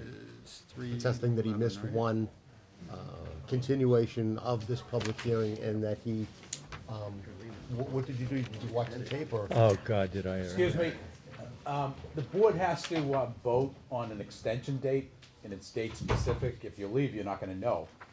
So we're gonna get to that next. I believe. Yeah, I hope so. Well, the eighth might be Okay, problematic. so what are we looking at, folks? Oh. With coronavirus and everything, He maybe signed we the should wrong- do this like in I'm sorry, July, Harry. He August? signed the wrong place. Planning board clerk is up here. This is town clerk. April 20. Okay, April 25th? Excuse me, April can you cross 22nd. out? Is that can you do better? that again? What do you want to I'm interfere sorry. with? Alright. What are we looking at, You have to what are we looking at Um, Where it The says the planning board applicant clerk. is Oh, I signed acknowledging town that clerk. they're all right with April Can 22nd, you- which can you would cross be it our out? second meeting in Cross it out April. and initial. Right, Cross and that out. April 22nd is, what else is scheduled for that night? At this time? Nothing at this Nothing. point. No. April 22nd. Open season for this one. Okay, April 22nd. And So, we will certainly anticipate that our traffic consultant will be healthy we would certainly by then. hope so. April 22nd. No coughing, no coughing. Okay. That will be the date of your. If anyone would like to make a motion to continue the public hearing for G Mello, Carlton Drive to April 22nd, 2020, I'll hear it. I make a motion to have a continued hearing of G Mello at Carlton Drive. I move to There you go. continue Thank you, John. the Mello Transfer Station public hearing date specified to April 22nd. 2020. Is there a second? Second that. No, we're not addressing, if we don't address the venue, it's this room. Okay, what we're asking you is, the public is asking you to address the venue. One of your reasons that you didn't agree to move this meeting is because that you stated that at the last meeting, it was agreed to have it in this venue, so therefore you could not move it. Right. So the public is asking you to address the venue so that you can agree to continue it at a different, larger venue that will accommodate the crowd, and I believe the So applicant. what you're asking me, sir, is, will I want to move to, bring the contagion to the auditorium where my children are? No, I'm not asking you to bring the contagion anywhere, sir. Okay. I'm asking you to. So, move this we have a venue. motion on the floor, sir. Thank you. There's a motion's been made to continue to April 22nd with the Dana presumption that it's April 22nd with the presumption that it's in this room on or after 7 a.m., 7 p.m. Motion has been made by Joanne, seconded by Bruce Freed. Any discussion? The only thing is, about the venue, I think, we might wanna talk about that later, so if we could do this by saying it will be in a place to be determined. No. Can't do that? Illegal. Okay. Illegal. And we don't have another And we venue. can't We tell have you no- now where else we could possibly have a meeting. You But we can could- say here, and I'd just like to point out that we had a very successful meeting here with this room and the auxiliary room downstairs. True that. Everyone was downstairs, they came up here and they got the opportunity to speak. I don't see where they were, prohibited from speaking or hearing or participating in any way. All in favor? Aye. Discussion? Aye. Aye. Motion carries. The hearing is continued to April 22nd, right here, 7 PM. Can I ask a question? April 22nd. Can I say something? No, it's all over. It's school vacation week, so there might be a lot of people that will not be able to attend, that be away. We can't schedule for school vacation week, Well, sorry. I couldn't have it on Passover Can we look either, at the 'cause I'll be at following a I'll be at my No. Seder. What's the This is done. This hearing is over. What's the next It's thing? continued. It's my birthday. Unrelated, yeah, but quickly, please. Unofficial, but, what happens if the next meeting, we have an overflow of people, even for the 2 rooms? If How the does 2 it- rooms are overflowed, at that time, I will ask the board to make a determination to move the venue. We will continue Okay. immediately. Okay. Okay, if Thank those you. rooms get flooded. Thank you. But at this point, it doesn't look No, like I'm we. just asking Yeah, if there's yeah, a contingency. absolutely. And at that point, we would have to continue to some other time and some other venue. Where? Okay. Would we have to have it on our regular meeting night if we had to move to a venue? Could we just pick a This different board night? can do, this board has a great deal of, I'll put them in the Pick a different night of the week and what, go yeah. anywhere, anytime. So if do that, whatever if we that want. occurred, we would, so we might wanna try to find an alternate if we need it, you know. Gotta be a good bar room around here that has seating for 8+ people. Pub 97? Complaining to the Board of Assessors and. Thing was, we couldn't get them. Oh, I understand that, for this week, and probably for the foreseeable I future. think one of the things that gets me is they say, they can't believe, what do you want? Okay, kids. You wanna take a 5-minute break, or are we rolling right back into I gotta this? take a quick break. I know. Yeah, okay, 5-minute break, folks, 5-minute break. Thank you.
wall, I gotta find out his name.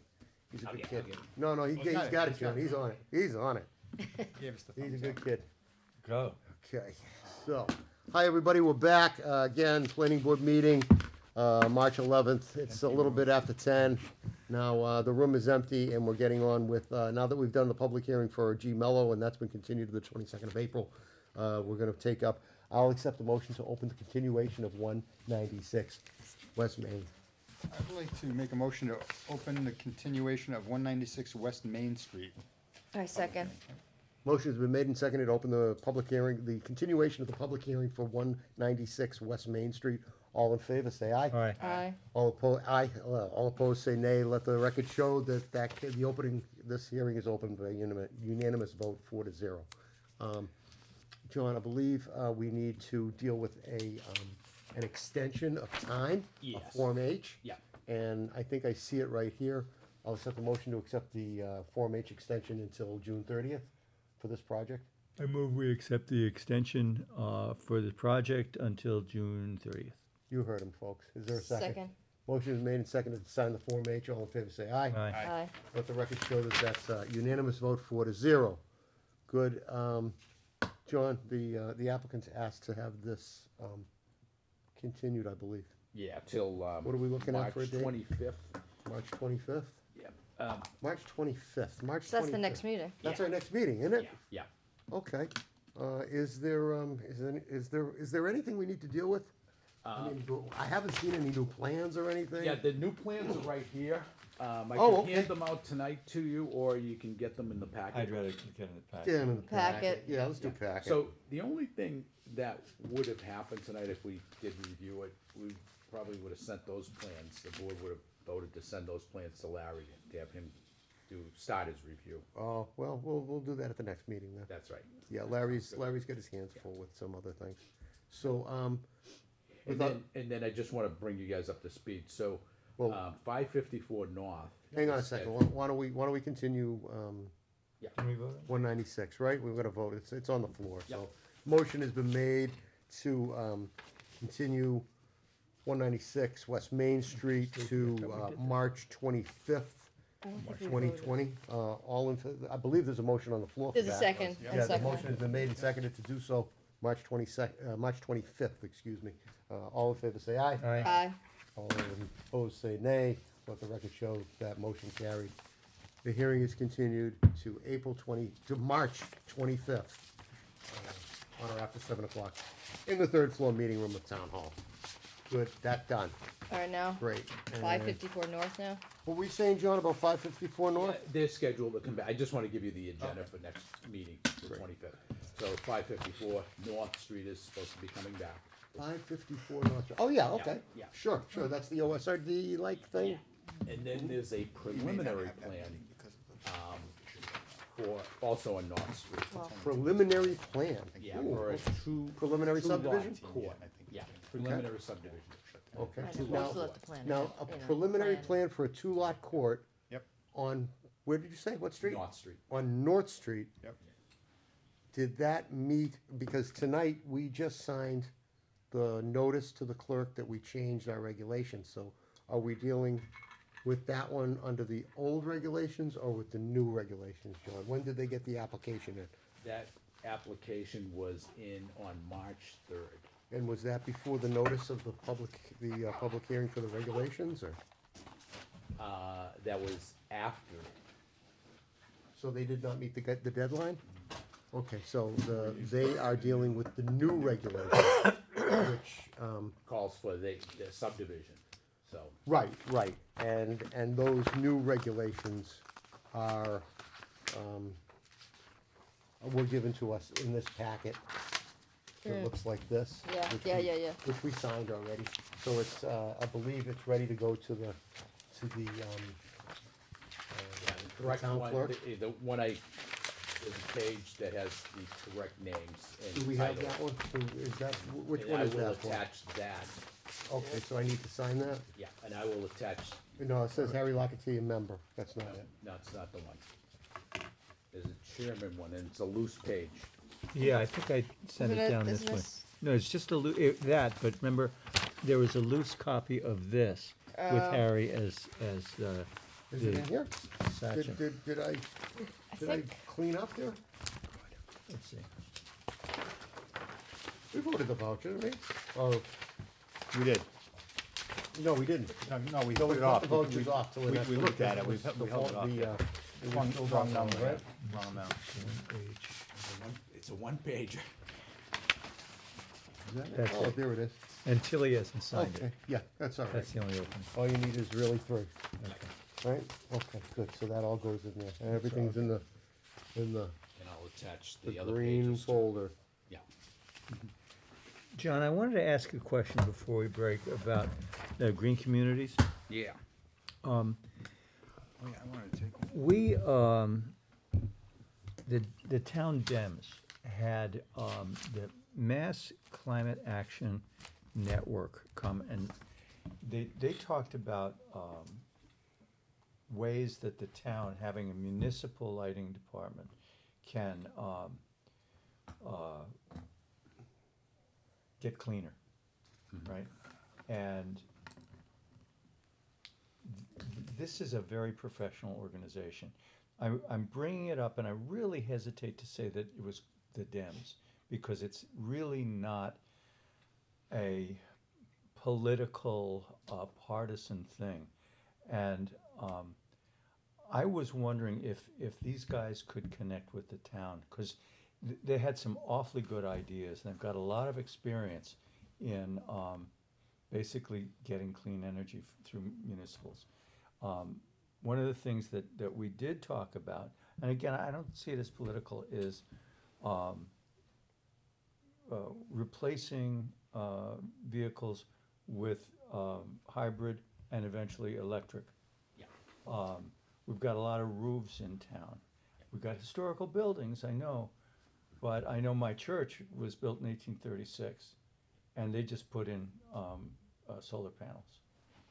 That is part of the green community. That's all. Yeah. That's all I really wanted to do. I really don't want to make it a. See, partisan because thing. we're now officially designated as a green community member, we're obligated to be in a fleet replacement mode where all of the vehicles have to become more energy efficient. Sure. And you know, municipalities are going towards Oh yeah.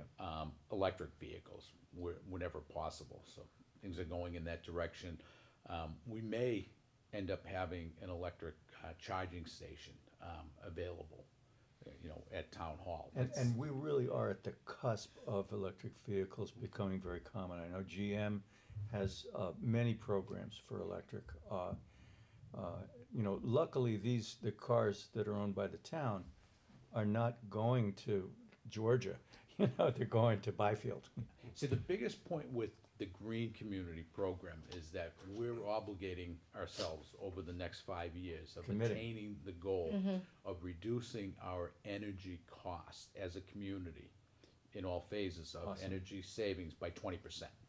And Which is a you good have to chunk. prove that. We've proven that through the weatherization I think it's analysis that fabulous. was Yeah, done it's with all the great. schools and all of the municipal buildings. So the first, we're gonna get $140,000. The application, the grant application was submitted last week. That's awesome. What we've targeted for that money, because it equals out to that, is improving the weatherization issues of this building to include better insulation throughout the attic, Is the sealing air up. conditioner gonna work? Better. Okay, good. Because you know, they're gonna put the, not the blow-in insulation, but the foam insulation. Oh, yeah. And better seal this building. All of the windows, will have, you know, a lot of the gaps sealed, you know. So that's all part of it. And the building, I mean, the public safety building is also thrown into I that. think that makes great sense. And the other building is the DPW office building. That's, we're trying to get that And more weather tight where's too. DPW building? Where's that? At the dump. Landfill. Transfer Oh, station. sure, Transfer sure, station. Sorry, Transfer station. Yeah. You can't use the word dump. sorry, I misspoke. No. Yeah, no, that makes great sense. Interestingly enough, you talk about clean Dump, energy, dump, Bob, and I happened to watch a portion of the selectmen's meeting, Yeah. which was just this past Monday, and they were, hearing a proposal, for a use for, marijuana facilities, numerous marijuana facilities on a town-owned parcel off of National Ave. And you'll recall that's the big parcel on National Ave that we split. It was split by A&R, there's a southern one and a northern one. The northern one being, the southern one being the one that butts up against the concrete plant. The marijuana facilities were proposed to be in that southern one, and the northern one were solar fields. That's Which the town will, well, I don't know all the details, but I saw the proposal, and, I'm sure, these things will have to be, nothing, of course, can move until the selectmen have signed, host agreements Yeah. with all of the various businesses. But, and I did hear them, and I think they were a little bit, I don't think they've actually looked into the actual permitting. It looked as though there were several buildings on one lot. Those would all have to go under special permit for, cannabis businesses, and more than one building on a lot.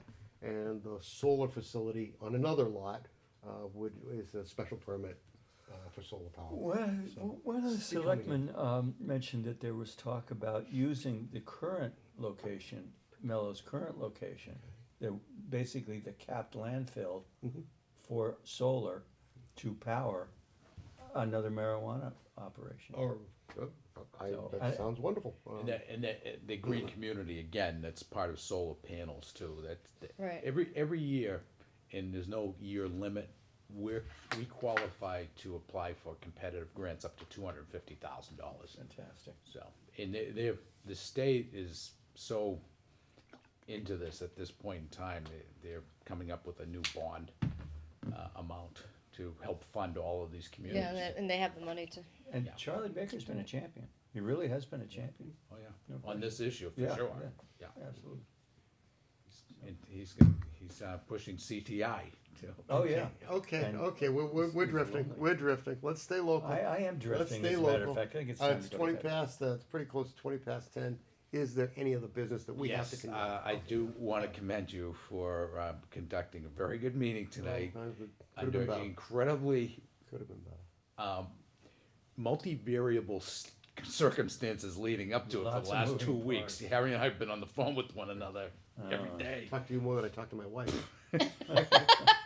I mean, and you know what? It was worth putting She's up always with working the anyway. yeah. It was worth putting up with the warmth here tonight, and I think No, we that got was a the lot accomplished unexpectedly. That was something we didn't take a contingency of. Bad AC. This You is wouldn't gonna- Not have think that in contingency March. planned for. It wasn't even that warm today. Yeah, I know. I know. It's all the But, body you know, heat this in this building. This This is how is- much this is all the heat this body place heat, yeah. absorbs Yeah. in the daytime. Right now, right, without AC, you can't survive up here. No. Not with that many bodies. You do freeze in here though, when it's working. Oh yeah, that's why I always have a But jacket. I with think, me 'cause you know I'll what, freeze. I've been to a lot of contentious meetings, and this was pretty good. Pretty orderly, yeah. It's They weren't bad. to have a different venue. Can you tell us what venue we should use in this Okay, town? It's bigger than this. I'd like to Maybe make a this is something that motion, yeah. we should not deliberate. Yeah, sorry. Yeah. Yep, because we're on. Though I Well, would truly love to. So, job well done, though. we all All ready around. for motion? I'm all ears if Like to- everything's wrapped. Done? Like Yeah, to make- yeah, yeah, Done. yeah, we're Make a done. motion to close the planning board hearing of March 11th, 2020. Second. Motion has been made and seconded to close the planning board hearing of, what is it, March 11th? 11th. 2020. To all- adjourn. To adjourn, and yes, to adjourn and close the meeting. And get the heck out of here tonight. All in favor, say aye. Aye. Aye, motion And carries. wash your hands.